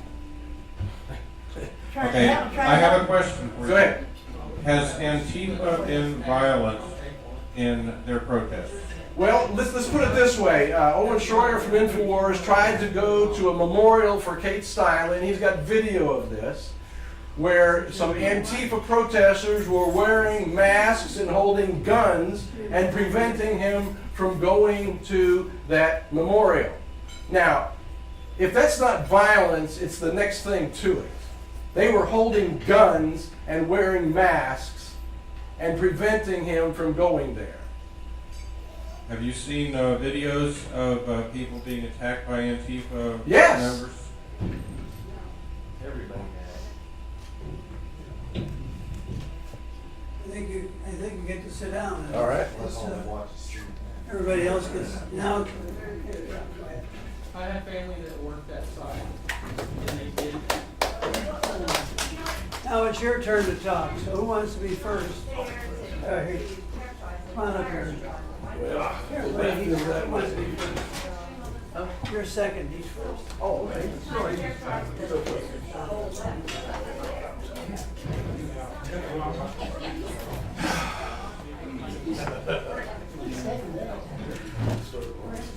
I don't know if I should pray before I give this in response. Anybody got you? So what now? It was interesting as I was listening to this buffoon talk up here, just a genuine ignoramus. You know, I could easily take him, put him back in the 50s and 60s, give him a sheet and pillowcase, put on, and he'd sound just like George Wallace, some of the others, playing upon the deep-seated fears and anxieties of angry white males. And for somebody to stand up here and say that the left is the only one committing violence, all of the angry white males that have been blown away, masses of peoples in schools here lately, And in the 60s, since 1960, angry, racist white males have been bombing and burning black churches all over the place. But that's not considered an attack on religious freedom. 4 girls bombed in a church in Birmingham, Alabama by Klan members. Is that an attack on religious freedom? That's not, they weren't leftists. They've never been associated with leftist groups like that. And an all-white jury let them walk free. So don't just try and blame violence as being something that's simply owned by the left. And you can sit here from Tim McVeigh all down and these stupid conspiracies about there was government conspiracy to the guy out in Las Vegas, Nevada. There are 500 people there. To Santa Fe, somebody planting bombs in the homes of blacks and Hispanics down in Austin, Texas. And you're gonna sit and tell me Dylann Roof was a liberal? Was he a left wing? And he draped himself in the Confederate flag, walked in the black church and blew people away like that? Do you know how many black churches now have to arm themselves? And if a white person attends the congregation who's never attended before, they have to hold them in suspicion and distrust. Are you aware of how many times law enforcement agencies have been tipped off to and spoiled a massacre planned by angry racist white males, go into black churches and begin to commit a massacre worse than that? Somehow conservatives don't consider that to be an attack on religious freedom. Why? Because black lives don't matter as much as white lives. I can give you numerous examples. All throughout history, Jim Crow, where angry white racists could murder a black person, brutally beat and rape any black woman they want to, and then walk away scot-free. The phrase Black Lives Matter is simply trying to say Black Lives Matter too. That's all they're trying to say. When white police officers and even black police officers can shoot a black person in the back that's running away from them, nobody should be resisting arrest running. You shoot him in the back, but does that give you a reason to shoot him in the back like Walter Scott? You caught that on videotape. And he still got off scot-free by an all-white jury. Even the Trayvon Martin deal there, where a vigilante ignored what the dispatcher told him to do, baited a teenager into a fight. Stand your ground laws apply to the person being stalked, not the stalker. I could go on and on. Nothing is more offensive to the American flag than the damn Confederate flag. I'm going to have a reunion with my family members here in the mid-July in St. Louis, and I'm from Arkansas. We looked up the people who owned my great-grandfather in 1855. He's listed among the property, just with cattle, sheep, and others, being 10 years old, worth $500. And I sit and listen to this idiot talk about doggone violence and white males built America. Well, what part is slave labor? If you built it, why did you need slave labor? Are you aware of the fact that the Capitol and the White House was built on slave labor? 50%. Yeah, it was built on slave labor, whatever you want to call it. They built it. Why did Jim Crow and segregation come along? It was nothing more than slavery by any other means. So quit talking about reparations from slavery. You benefited from Jim Crow and segregation. Look at the Republican Party. The person you were talking about was this thug up here in the White House who won't even show his dadgum tax return. Lied more than 3,000 dadgum times so far. Been indicted by his own Republican Justice Department, Republican Attorney General, Republican Deputy Attorney General, Republican FBI, Republican investigator. Have indicted 5 people that pled guilty, 13 people from communist Russia been indicted for interfering with the elections here.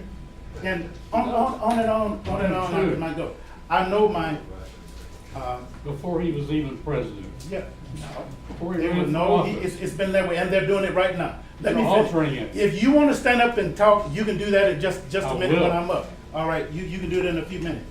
The very definition of race. Do you know what the definition of race is in America? If you have 1% black blood, you're considered black, even though you may have 99% white blood. That's white privilege. It was a definition created under Jim Crow and segregation to define who was white. If you weren't 100% white, if you had 1% black blood, you were considered black. That nullified you from being white. That's white privilege in and of itself. And if you want to see some other examples, look at Diane Sawyer and Hugh Downs, 1996, undercover investigation called True Colors, where they had a white male and a black male. and they used them undercover to go out and test in the marketplace and gave them equal credential. Just look at that video. Tell me that if discrimination is not an issue. Nobody's saying you can't make it, but I have a right to make it without being penalized by this.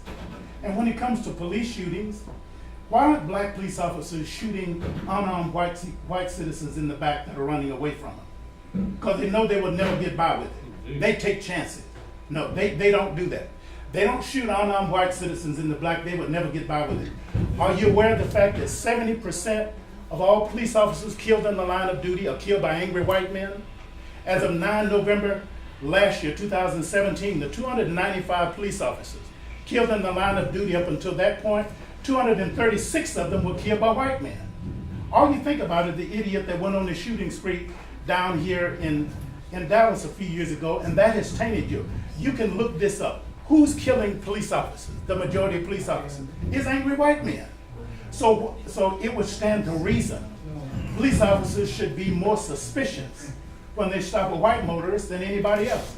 Why don't our president, when instead of using MS-13 all the time, say, let's not treat organized crime, mob members, Italian mafia members, let's not treat them with kid gloves. They dominate New York City now. Dominated the old city of Dallas back in the 50s and 60s with hitmen there. Why don't he say that? Because he used a construction firm owned by the Genovese crime family to build the Trump Tower and Trump Casino. They dominate the garbage industry, the cab industry, construction business. They're even involved in Wall Street. All of the cargo that comes into the South Street seaport, the 3 airports surrounding New York. Let me see you stand up and vilify and talk about them individually. Name them and see how fast you disappear. Yeah. So don't try and limit, violence just being to leftist groups here. All of the right-wing racist hate groups for sovereign citizens will kill a police officer in a heartbeat. Clive Bundy took over Nevada Ranch with his sovereign citizens. If the Black Panthers did that, how long do you think they would have lasted? You have video clips of even your sovereign citizens pointing rifles at the head of federal land bureau officials. The other farmers paid the grazing fee, but this idiot took over half of the state, did it for several months, and nobody.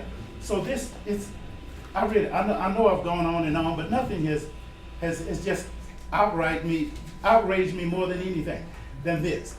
For 8 years we had a black president, and Republicans played the race card, hated him, wouldn't work with him the day after he was elected.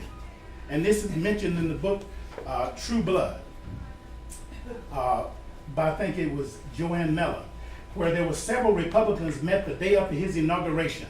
Newt Gingrich, Kevin McCarthy, Paul Ryan, Jim DeMint, John Cornyn. They met at a resort in California.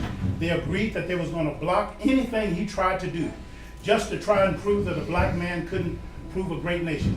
Regardless of what you think of Obamacare, he was trying to do something. Yeah, corporations run the world. Corporations run. This Citizens United bought out politicians and things like that. I could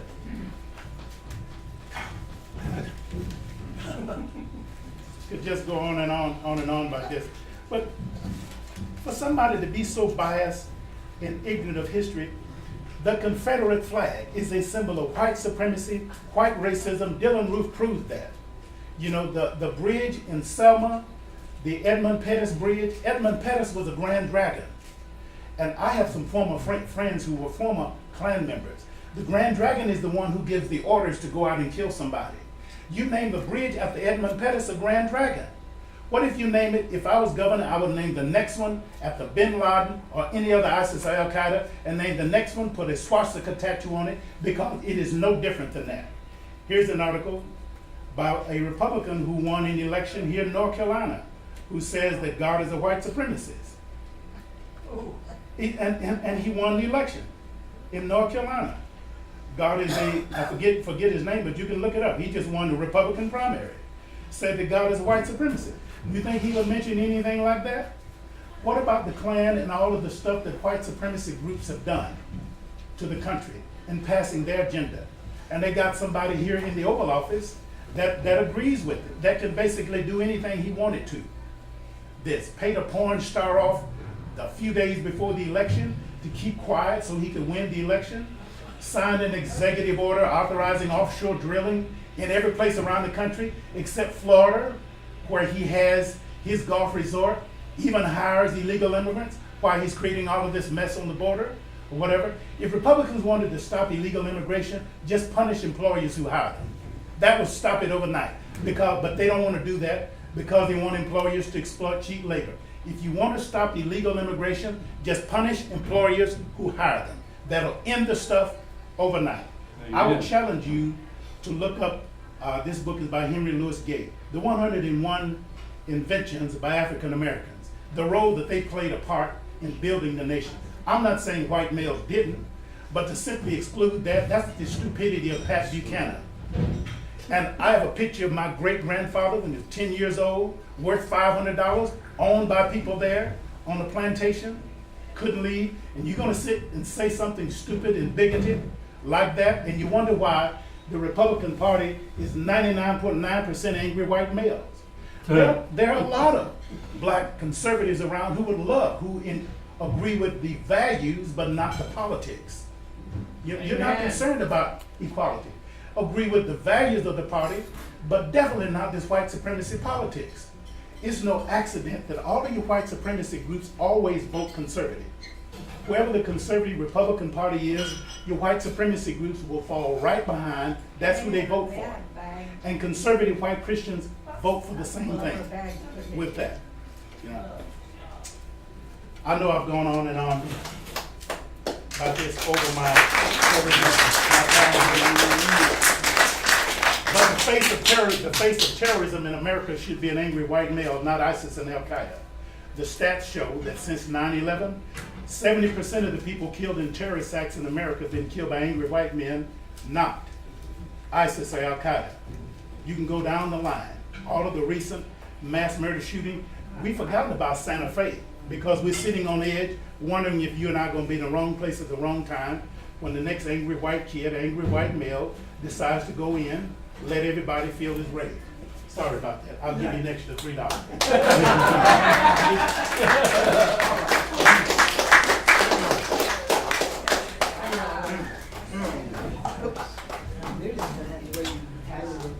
Well, Ken, that was really quite informative.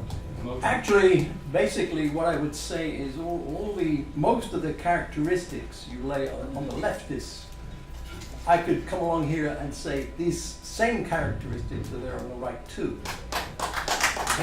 Exactly the same. For example, dogmatism. Well, look, you've got people pushing the dogma of the free market and free trade and laissez-faire. The fact that we've had 30 years of it in America and it hasn't worked should tell you something. I mean, there's the law, classical law called Say's law, which you probably do you know it? Say's law, S-E-Y. Never that. Okay. Well, what that says is basically that spending by corporations, always creates, an equal level of employment. Now that was a fundamental law. Okay. Well, Keynes proved it was totally fallacious. Okay. And so this ancient dogma that you're preaching was proved to be fallacious in the 30s, and it's still fallacious today. Okay. Now the other thing you said was, and the left are anti-intellectual. Sorry, buddy. I would say, I would apply that to the right. You've also said that the left are anti-scientific. And yet most white people would object to Darwinism, for example, and so on. And they would be against birth control and things like that, okay? Their dogma is often comes from religion, which I've always drawn a big distinction between religion and Christianity. I stopped the clock here once by saying, why are people in the South so unchristian? They're religious, but they're not Christian. And that's my view of them. I've lived here a long time, and that's my observation. Okay? Because there is such a thing as the general good, which you've said there isn't. Well, there is.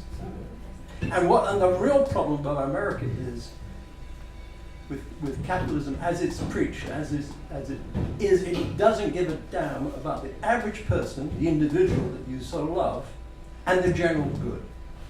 So it went to Mexico, the drop of a hat. When that wasn't cheap enough, it was gone to China. Now, very surprising, because this was a communist country. But the smarts of these people, and you talk about anti-intellectual, I think what I've seen of most corporate leaders, yes, I don't believe they have an intellect. I really don't. I think they're stupid and greedy, and that's their character. They thought it was just fine. Ship all the manufacturing overseas, and it will be just great. Called free trade. Well, I've talked a lot about Keynes, and what he wanted to do was called balanced trade. But no, the Americans wouldn't put up that. Okay, the FDR administration and Harry Dexter White nixed it because they knew better. Well, they damn well didn't. And look where we are. $20 trillion cumulative trade deficit. Now, if you think that Trump's tariffs will cure it, you're mistaken. Okay? Now, you talked about the National Health Service. Well, that was one of the 3 pillars. Okay, in England, by the way, the Labour Party actually supports Labour. You're getting ready to shut it down. We understand. I'll talk about that, Jim. Okay, the Labour Party came out of the trade unions movement. I mean, Britain was the first country into the Industrial Revolution, and the horrors of it, okay, like employing little kids of 7 and 8 from the mills, the orphans and so on and so forth. What happened was it was atrocious. And out of all of that, and of course, at the same time, there were enclosures, so people were being driven off the land, actually, into the cities. And of course, many people came to America, and so on. Right? Now, what happened was the Labour Party was formed to actually look after the benefits of the ordinary working man. Okay? Now, after the war, in fact, just before it ended, the Labour Party was elected and introduced the welfare state. Now, the National Health Service is part of that. Free education to college level was part of that. Housing was part of that. And I benefited by all 3. My father came back from the war, as did my uncles, wounded and so on. My father was blasted by a bomb and he couldn't hear and work. He had pneumonia. My mother went out scrubbing floors, and for about 2 years we lived in one room, 10 by 10, at our poorest relative. It was because of this socialist program that I am standing here today. Even my health was impaired as well. So don't tell me socialism doesn't work. It worked for me. Okay? It was created by people that were truly Christian. Now the Tory party, which always espouses the right-wing views, never would have done any of that. In fact, what we see today, okay, with this Tory government, okay, we had the 2008 crash, and it went to a dip. It was the Labour government, I don't agree with the new Labour or Tony Blair either, was recovering. The Tories came in with your plan, I'm sure you'd love, is austerity. Cut government spending. What happened was predictable. We went into a double-dip recession because the government is responsible for fiscal policies. It's called government spending. And of course, it is one of the 2 levers of the economy. Fiscal spending and monetarism. Now, monetarism is money spending and creation is controlled by the Federal Reserve, but the other arm of it is fiscal spending. And when there's a dip, this is when government gets in and increases spending. Now, the right wing would say, oh, we must have austerity. And that's what this Tory government has been preaching all the time. And what they've done, yes, they've privatized damn well everything after Thatcher. And so what happened to this wonderful scheme? Well, everything has been privatized. Any public services like probation service, prisons, the airports, transport, well, basically it's all in foreign hands. London Airport is owned by the Spanish, for example. The water company in London is owned by the Germans. Banks are owned by the Spanish too. I mean, you know, that's what happens when you privatize and you don't have any pride in your own country. And by the way, this is what is going on in America. When you run a $20 trillion deficit, that has to be paid for. And so the only way it's paid for is by selling assets. So this notion you have is free market, free trade, laissez-faire is fine. What you don't discount is this tremendous greed and stupidity of the people that run corporate America and the greed and stupidity of Wall Street.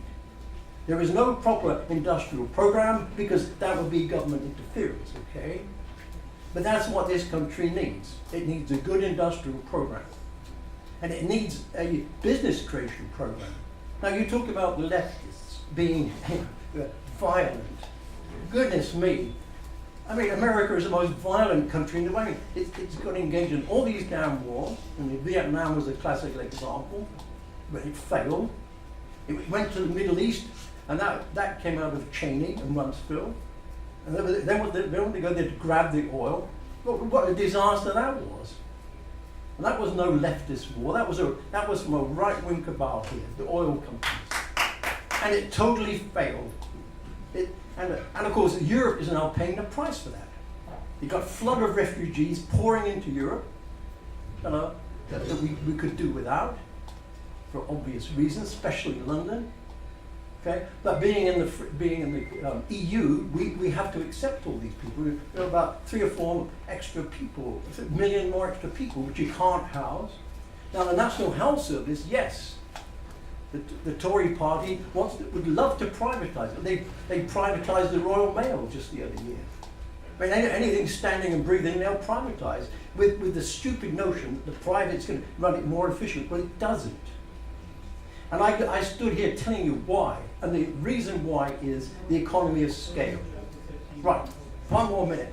Yes, the government look, the National Health Service costs about half as much as Americans spend on health. Okay, half as much. Yet everyone is, now, when you start defunding it, as the Tories, yes, of course, their game is to defund it, and say, oh, it's not working, we must sell it off to United Healthcare. And that basically would be their plan. Now, the British people know better. They will never let it be privatised. Never, ever. No matter what the Tories want to do. They privatise everything else, and it's all in foreign hands. It's a brilliant strategy. You know, I have a lot to say about what's gone on in British politics. They're all in. I mean, I wouldn't give a politician 6pence to do anything, anywhere, really. I don't have any brains at all. There's nothing. There's a vacuum between those ears, and they're all driven by dogma, okay? And it's usually some archaic economic dogma, you know. Anyway, that's my statement.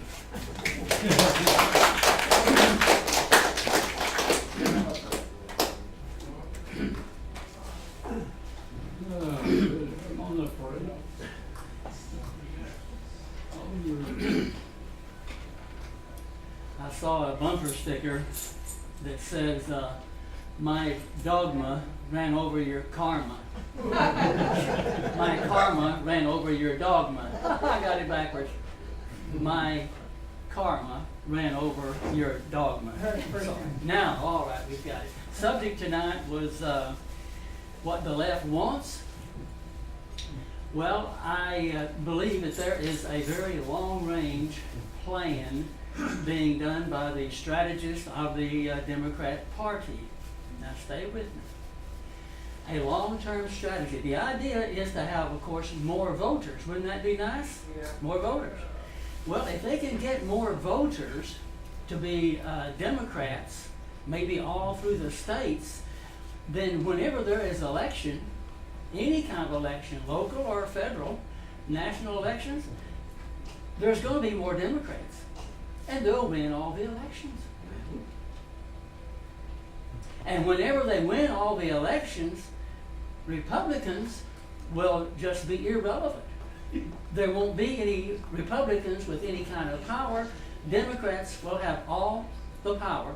And America will be a one-party country. One party run by Democrats. Now listen to this. You need to understand that that's what this immigration issue is all about. You can be assured that migrants, of whatever sort they are, will be voting for the Democrat Party in large measure. Guaranteed. They will be helped to do so. They will be instructed. They will be guided. They will vote in large measure for the Democrat Party. If there can be hundreds of thousands of new Democrat voters flooding into this country, whether they can speak English or not, that will tip the balance. That's the direction the Democrat Party is going with the movers, the shakers, the strategists, the planners. That's what they want. They do not want another fruit basket turnover like Trump. This was a shock. This was disturbing. They don't want this to ever happen again. That's why they want open borders. Turn this around. Let's just say migrants coming in are going to vote for Republicans. Do you know what would happen with the Democrat Party? They would say, you've got to stop this illegal immigration. We must secure our borders. We don't know who these people are. We cannot allow a flood from Mexico and Central America coming in. We've got to stop these migrants. We've got to seal up our borders. The Democrats will be the very first ones down there to start blocking the flow of migrants. If they thought for 1 minute those migrants would end up voting for Republicans. That's the strategy. Open borders, Democrat domination in perpetuity. Don't doubt it. Thank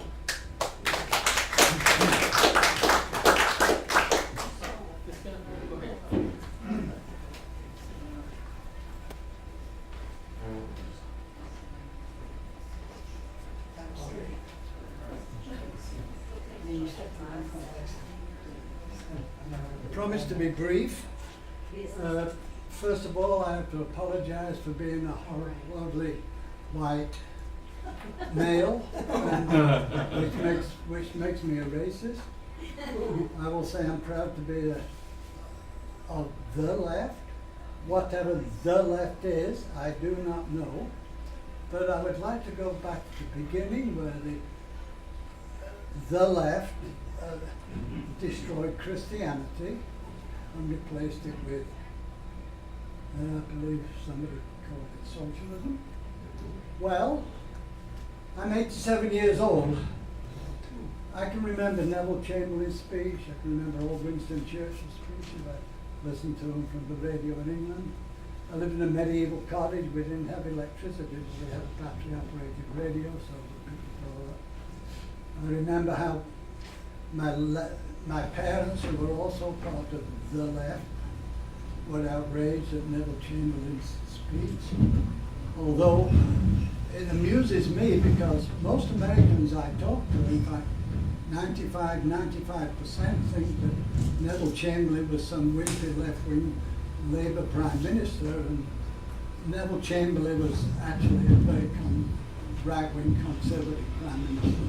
He was so conservative that Winston Churchill, who hated the Nazis, threatened to go and speak at all the Labour Party meetings before World War II started. But I want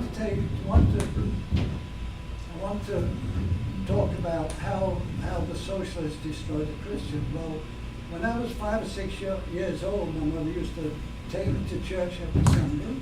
She had a prayer book in her hand, and I was bored to tears through all these services. And I went to Sunday. She made me go to Sunday school every Sunday, and so on and so forth. And my mother was part of the left. In fact, she was an organizer in the left, in the left-wing part of the Labour Party. So, you know, so much for the socialists trying to destroy it. And in fact, the socialism in England depends more on Methodism than it does on Marxism. And that's all I have to say. We've heard enough from the other man who spoke for a while. We've heard everything else from them. Okay. And I'm honored to name us a new president in May. Come on, go ahead. And it will be a socialist. I'm going to, sir. Gracias por 5 minutes, todo. yeah, I know, I could talk for about 10 hours. No, I'll try not to. I'll try to make this real simple. My family was the second largest family that fought in the American Revolution. They were cousins to George Washington. They personally knew Thomas Jefferson and worked under Benjamin Franklin. They were atheists, but I would not, knowing their history, and they drank heavy, and they were fighters, but I wouldn't deny the fact that Christianity was at the heart of freedom, liberty, and equality. Now, with that said, and they were commissioned as spies, and they fought hard. They lost a lot of family members, and that a lot of the family was also in slavery from Ireland, where they came from. So there were white slaves too, and those white slaves, along with the black slaves, they did a lot of work building this country. But you got to remember one thing. It wasn't the free men that put slavery into place. It was the royals. We had the royal Spaniards, the royal British, the royal French. They owned this country in 3 stripes before the revolutionaries came along and freed this country. And they did it for all men. Not just white men, not just black men, not the, but anyhow, with that said, a lot of the commissioned families were targeted with marriages. My family was targeted in 1890. A woman married into the family. She came from Russia. She was born in Russia. Her last name was Bronstein. Eula Bronstein. She was kin to Leon Trotsky, as far left as you can get. There is no one further left, not Marx. Now, she went to Germany, and that's where my family met her. My great-great-grandfather met her. They married, and she went by the name Braun. And guess who her family married? You remember Adolf Hitler's wife, Eva Braun? That was her aunt. So here's on the right. If you guys don't understand something called the Hegelian dialect, which is a trick that's used on the left and the right. Today it's still used. My family got married into, and they worked for Leon Trotsky and Leon Trotsky's uncle in Brooklyn, in the Bronx. They committed murders. There was 2 recruitments I'd like to tell you quickly about. The first one was in 1902 in Berlin by the families, that's what they're called. That's a Genovese family too. They're of all races. There's royal blacks, there's royal Hispanics, there's royal Spaniards, there's royal English, and they all intermarry into one another. Now, after 1890, my family, 3 generations got involved in that.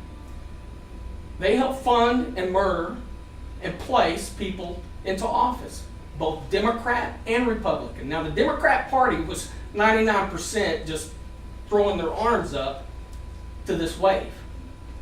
I could tell you today, 50% of Republicans from 1890 till 2000, my family was involved in that. The last one died in 2000. In 1989, listen to this, 1989, $1.2 billion was flowing in cash-wise, coming from Nicaragua, and it was flowing into both Republican and Democrats' pockets. What year? 1989. From 1981 to 1989, at least almost $1 billion a year. The men behind that, top of the commission, which you guys refer to as the mafia, the families, the Genovese, that's one of 70 to 72 families. They play the Jewish card. They play Zionism.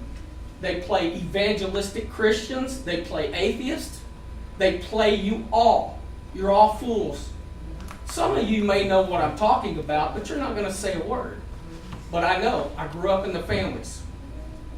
I could go on and on about a million different things, but I'm not going to do that. But I think I got your attention. I see a lot of people, and I'd rather this not be on video.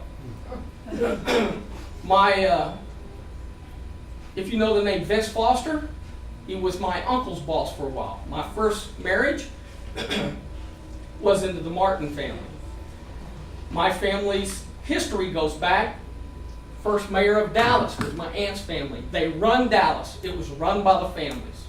New York, founded by the Genovese family. That's why they are so credulous and they love that city so much, I would say. But these people work hard to split everyone and divide everyone.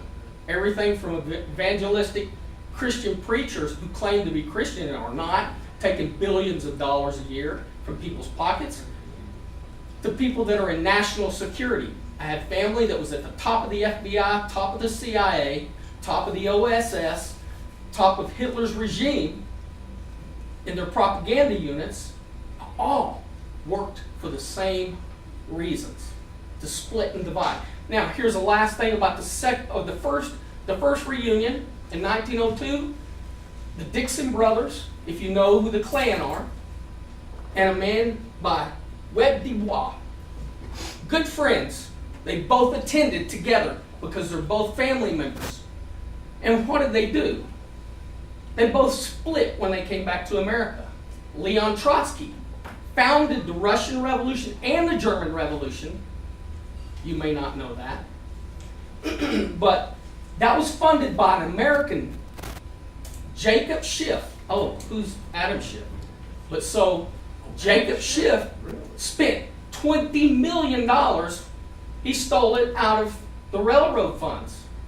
And by those people who were investing, just took it. Germany's second war, and I won't even go into any religious points, Second War was founded on ripping off Europe of their gold. That was it. Now, how would I know this? The second recruitments in Vienna, my grandfather was 17. He attended because of that 1890 marriage. So her son, that's my grandfather, and my great-grandfather, they attended. Now, they murdered those that were patriots in my family, the patriots of American that still had commissions all the way up till 1890. They started murdering them. Now, in the second revolution in Vienna, the second recruitments, Leon Trotsky in 1909 was the man, the teacher, all the way to the left. He was teaching propaganda. My grandfather was in that, 15 to 17. Adolf Hitler was there, not even using his real last name. Adolf Hitler is a royal, just like Leon Trotsky is a royal. Now, all this division of left and right is because people don't have a clue. They don't know. And the people who do know, that's enlightenment. That's true enlightenment. George Washington was cousins to my ninth great-grandfather and brother, and his brother, and they put the slaves that were in Jefferson's Monticello home, estate, they were the ones that put 90% of them there. Now, were they? No, they didn't own slaves, and they were doing nothing more but shipping. They were taking ships down that we were told that the Britons weren't doing that at the time, but yes, they were. They were still, and the Spaniards, and they were taking down slave ships. They were called pirates, but they weren't pirates. They were fighting for liberty, freedom, and equality for all men. Some of my family's black because at that point some married in. But they took those ships, they couldn't take them back to Africa because of the royals in Africa that were selling them, both black and white. So they brought them here to this country. There was a few places they could leave them. Thomas Jefferson was paying for these men to give them their freedom. Now, some of them were royals thrown out into slavery black royals, and they ended up with Jefferson too. Now Jefferson had to tend to them differently because they were criminals. But the history that we get from our school and education system, excuse my French, but it is shit. And what I'm telling you is a fact. Now, from 1890 until 2000, my family was involved in the families. The mafia, you might call that. There's a whole list of people that they knew well. The murders they did, the events, they're not called false flags, and people that use that term don't really know what they're talking about. When you hear that term, somebody writes it down, they don't know what they're talking about. From the inside, this is what it's called: deeds of propaganda. When they divide you, they do that on purpose. And they use your sensibilities, what you believe in, they use that against you because they put someone in a hierarchy above you, and I worked for them for 35 years. I know tons of them. I probably won't be speaking long if that video lasts too much, if it covers what I'm stating here, but I'm telling you the truth. What? What type of work generally did you do without giving away anything? See, I worked in the military, in national security. I worked for folks out of the Pentagon here in Dallas. I worked in television broadcast. I worked in the Christian community. I worked in the Catholic Church. I worked also for the Baptist. I worked for the televangelist. I worked in a large community. Most of all of those people that I'm telling you, they're atheists to a certain degree. Now they have a spiritual background. But I want to say one last thing. This money that was coming into the country, Vince Foster was part of. This guy you watched, the American Made, Tom Cruise plays, the character he plays. This guy was a fat slob, and I met him personally. He was part of the whole crew of people that were doing all kinds of stuff out of Nicaragua. Now, that money that was coming in, the AKA Clintons, that you guys, some of you are Clinton fans. Not me. Well, they're heirs. They're no different than the Bushes. They're together. Exactly. I know. I worked in the middle of some of those things that I'm not going to say on tape. But for the Pentagon, a lot of our cancer is within. Our cancer is in our own government. We have people in our government playing both the left and right, sometimes fighting on the news. And I know, because of my great-grandmother, who her family was, who those families were, and they keep it in the family. Here's a good example. For you, and I won't go over Bush, because that was an easy one. Most of you probably already know, and you can look at conspiracy theories. Adolf Hitler's stepfather is a guy named Wolf Rosenberg. Bet you none of you know that, but prove me wrong. Wolf Rosenberg had a family tree that you'll find a nephew named Max Rosenberg. Max Rosenberg is Hillary Clinton's grandfather. Ethel Rosenberg. How many of you know who Ethel Rosenberg is? Does anybody?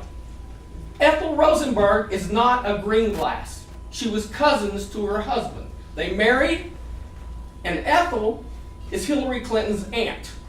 Whoa. Absolutely. Wow. My grandfather worked with Hillary Clinton's great-grandfather and great-uncle. They worked for Leon Trotsky's uncle in the Bronx. Now, you can believe me or don't believe me, it doesn't really matter. I'm telling you facts. Try to prove me wrong. Once you start trying to prove me wrong, now, the problem is Ethel and Dorothy changed places. Now, how many know Bernie Sanders is a good hero of yours?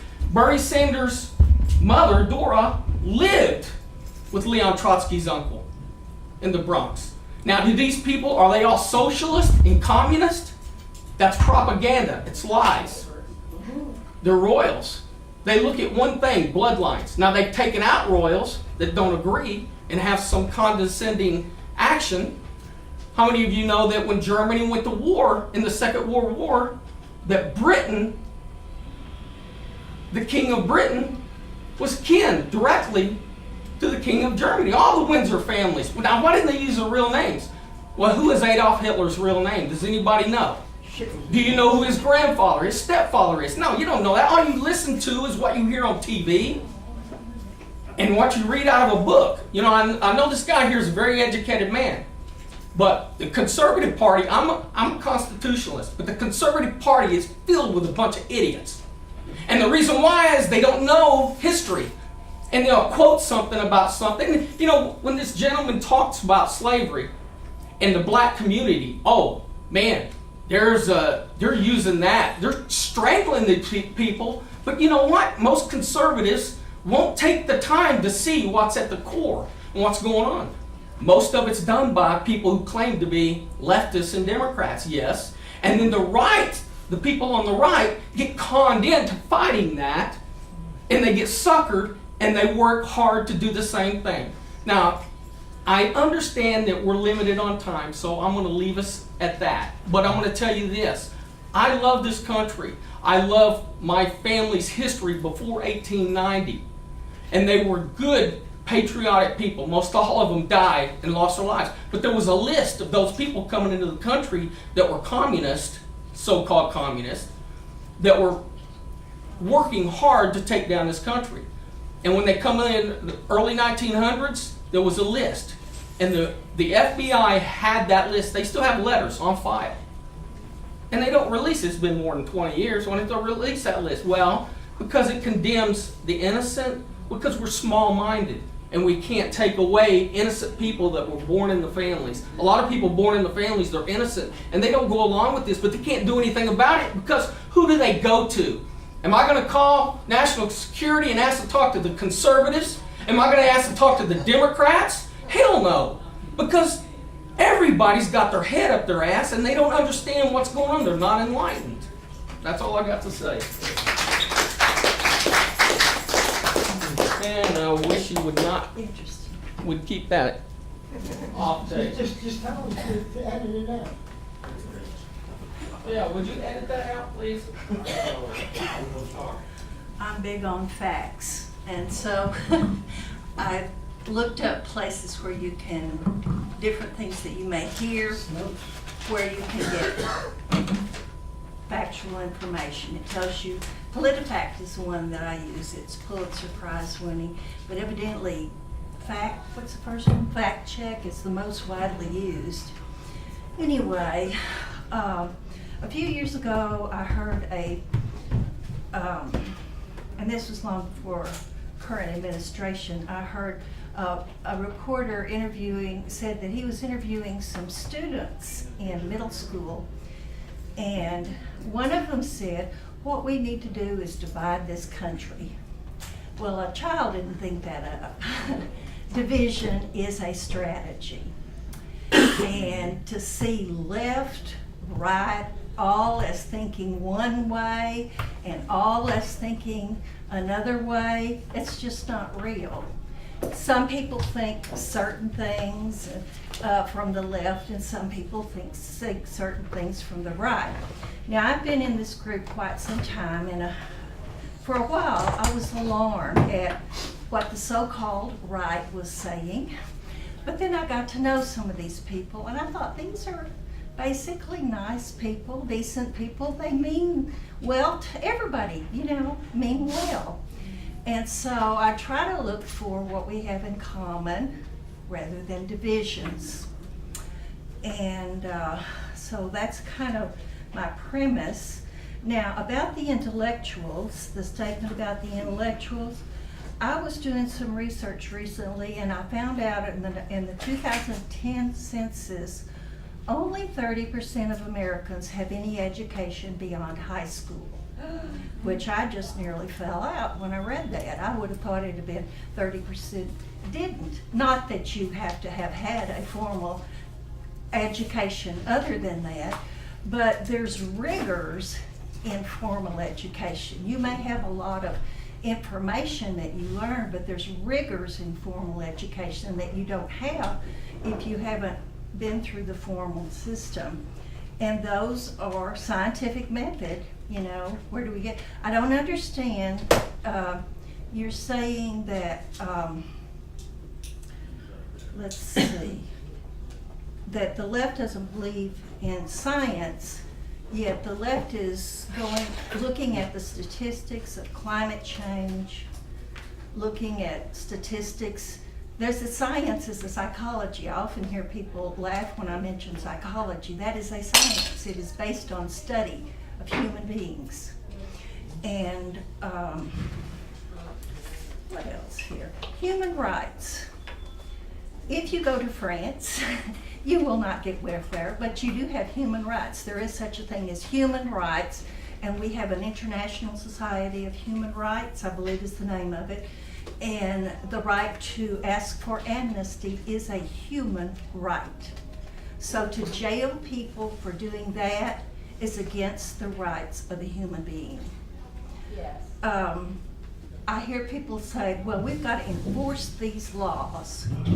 If you cross the border seeking refuge, which is a right, it is considered a misdemeanor. The consequences now are you are locked up and your children are taken hostage.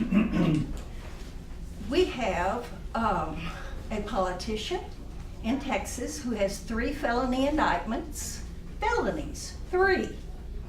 And he has not been to trial and will not be in trial until after the next election. You know who I'm talking about? Attorney General. Attorney General Ken Paxton.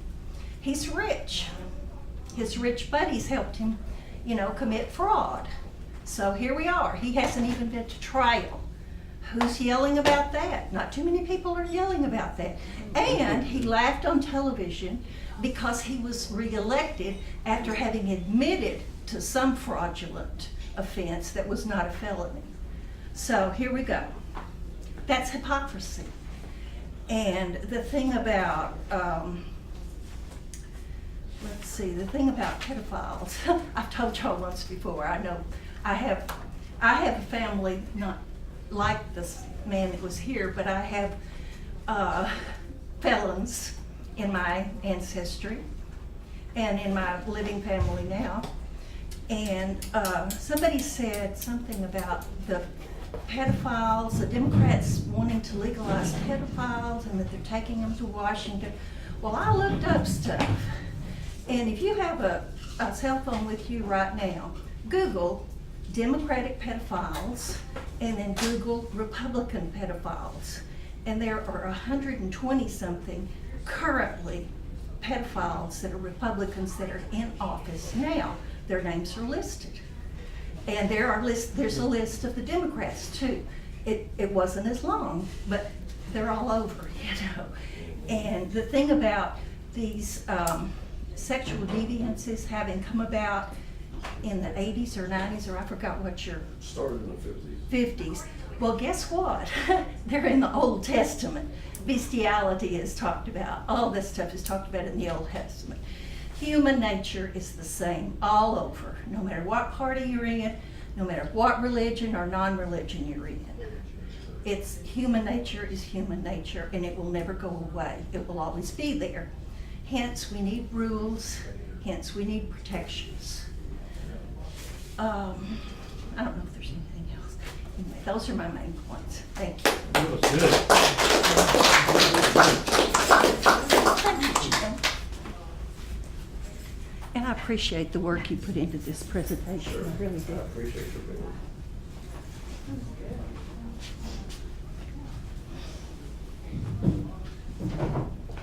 Well, there have been some very interesting presentations here. It's been more than just one, obviously, but that's been good. I'll start my 5 minutes. I have a smartphone.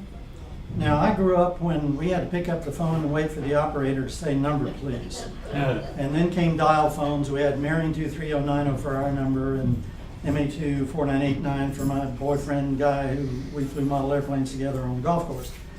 I'm not very good on these cell phones, but it took me about 2 minutes to look up and find a town outside of Orlando where they were forcibly having the children recite Islamic religious stuff and make Islamic prayer mats.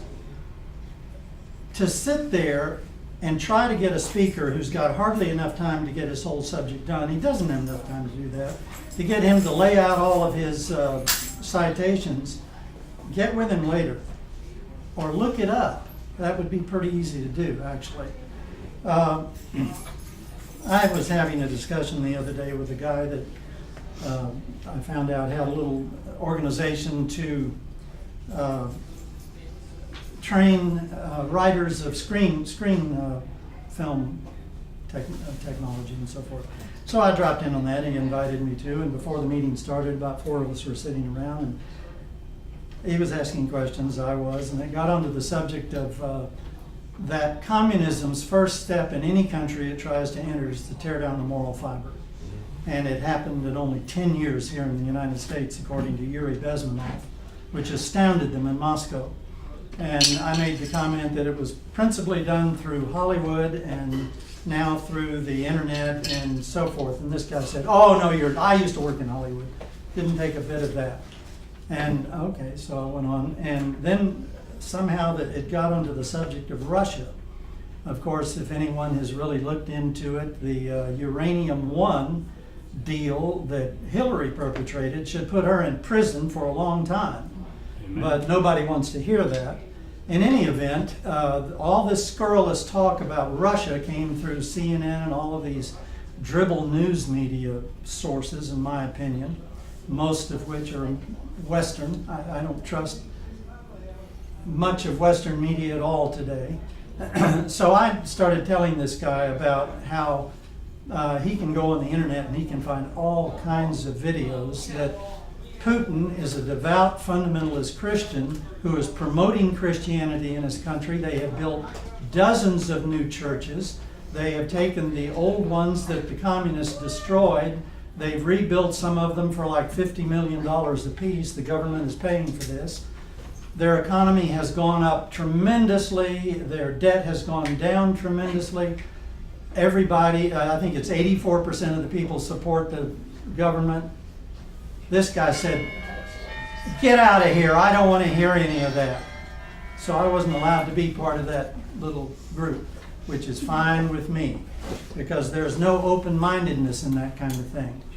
I think what the lady here said about the divisions that we're having is of crucial importance. Like I've said numerous times, we're like left and right is like two roosters in a cockfight, one with a razor blade on its left heel and the other with its right heel, and all they can do is focus on each other to kill each other because that's the only way they can survive. When the guys who put them there have somebody out in the parking lot firing up the grill to roast them when it's done. That's what humanity is on this planet. The statements that the gentleman, I didn't get your name, made about how things are so controlled by these people we never see is absolutely correct. And if you want to call me a conspiracy theorist, I'm going to say you are so behind the times. Everything is run by secret groups of people conspiring against the general public. We are fodder for the general public. And fortunately, there's a big awakening going on. Not everybody is falling into it, but a lot of people are awakening. 30 years ago, I would make comments to my family, and my brother-in-law, who was highly educated, architectural degree from MIT and so forth, said one day, Albert, you need to go find a psychiatrist. And here a few years ago, my sister said, well, you know, some of those things you used to talk about are coming true. The truth is beyond what most people could possibly accept. It would simply scare them to death. So they'll do anything in their minds, largely emotionally, to cover it up and to call you a crazy person. But the truth is beyond the imagination. I'd set little rules. One time years ago, I decided with myself that everything I believe in, right down to my religion that has literally saved my life twice, everything I believe in is on the table for all challengers. And if anything can be proven wrong, I didn't want it in the first place. And I still hold to that. And I want to know the truth behind everything and not be relying on beliefs.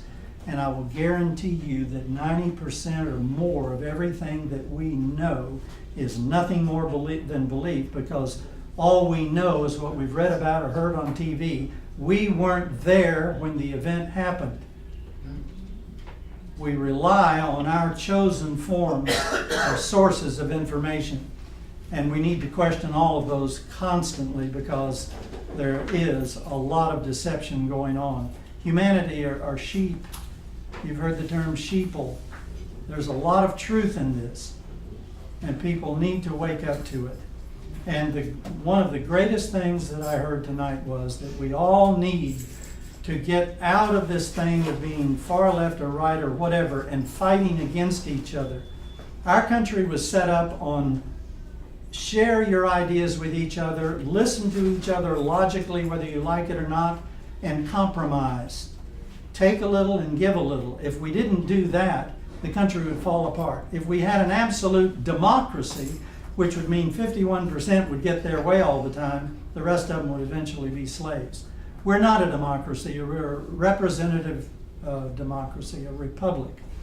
And we need to know that these people that we need to probably start getting term limitations on, they have to represent us, and we have to stay on top of them to do that. And we must not get so inflamed in these divisive issues that separate us. We must follow what the Founding Fathers put forth to us in the Declaration of Independence. We hold these truths to be self-evident that all men are created equal. And that's the most important part of it.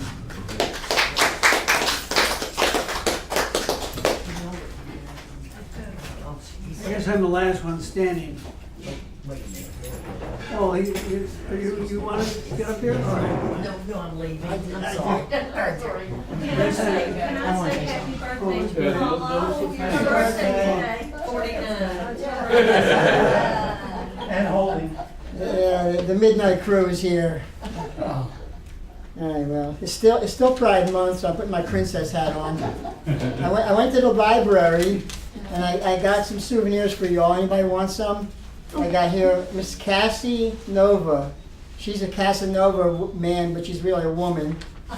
You can color it in. I didn't bring the crayons. This is what they were giving the 2-year-olds. Here we got Cassie Nova showing off her body, which ain't really her body. I'm a little princess for another few hours, then I'll turn to the pumpkin when the Pride Month's over. Here's Jenna Sky. She's got her devil horns on. This is the public library, Dallas Public Library. Did a couple of events for this. And this is where I got to agree with Ken, because we're given agendas, and I am not a right-winger, but some of the stuff is so kind of wild right now on the left. By the way, Ken, you didn't define the left that well, because that's such a huge, vague term. But you did demonize it without defining it properly. But I'm going to do the same thing. So the Democrats are being led around with crazy stuff. Last week I saw the invocation for the city council in Pensacola, Florida, was a Satanist. Hail Lucifer, God bless Satan. He was singing and all this. Yeah, you don't like it. So you don't like anything. Now, nothing Ken was right about was they sure like to be angry. And I would go further than that. Democrats do not even exist without poor people. They need the people to be suffering. They need them angry. They need them feeling like somebody stole something from them. So you go to a Democratic place, you'll find more stupid people, more poor people, more welfare, more. Look at San Francisco. They got a map there where there's so much poop on the street you can't walk. You go down the subway system, as many people as you see right here, lining. You have to go like this. They're shooting heroin, and the city of San Francisco is giving them needles. So the Democratic strongholds have taken on a lot of this PC stuff. I think a lot of these people started with really, good bleeding heart intentions, and that I think you're being taken for a ride. How on earth do you justify being feminist and Muslim at the same time. I don't know. It just doesn't make sense. You got all your millionaires like Pelosi and Harry Reid and Bezos and Elon Musk, and they're telling you what to do. They don't deal with this stuff like we do. Anyway, so my thing is not to divide anymore. I resonate with the people who said the best thing we could do at this venue is find something in common. But I gotta tell you that, and I'll give you the easy to find source for this. The government and the corporations are one. This goes along with the last 3 or 4 speakers, actually. I don't have mafia family or anything to refer to, but Jerry Day, the government will not save you is the name of this short clip. And he shows all the top 500 companies and their investment holdings. The people who own those companies are the government. The government doesn't just take your money and do great things with it. It takes it and spends it on the stock market. They invest in it, and his basic point, which I think is right, there's no line between the government. So when something bad happens, the right says it's the government, and the left says it's the out of control free market people. But they're one and the same. They're totally one and the same. Jerry Day, the government will not save you. He shows by percentage how much of these top corporations are owned by the government. And that's why they bailed them out in 2008, because they're bailing themselves out. What does bailout mean? It means you go to the Fed and you can get them to print up more money, which saves their ass and then causes inflation, and all our savings are worth nothing. Anyway, we have to stop demonizing each other. I think it was a very provocative title. I mean, a lot of your facts were great, Ken, but that title was going to bring them out. And we're humans, you know. You're emotional about it, and it resonated with the emotional people on the other side. But where the hell are we going to go if we don't sit down and agree on the basic data and the facts? We have to go backwards a step and say, what do we agree on? What do we agree on? And that's where we start from. Thank you.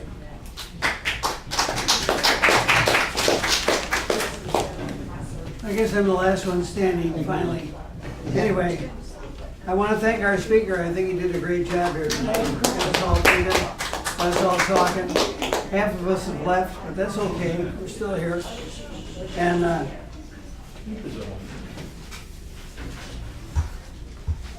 there's one thing to remember. There's really no true ism. There's no true communism, capitalism, socialism. It doesn't exist. We have a plethora of isms in this country, and we use them all. And we try to have a balanced political system. So if we try to categorize people as left or right, it's not a good thing in that sense. I remember I saw a sign that said the right is wrong, the left is right. I mean, it's confusing. But anyway, it's something to think about. We're all people, and that's what we have to remember.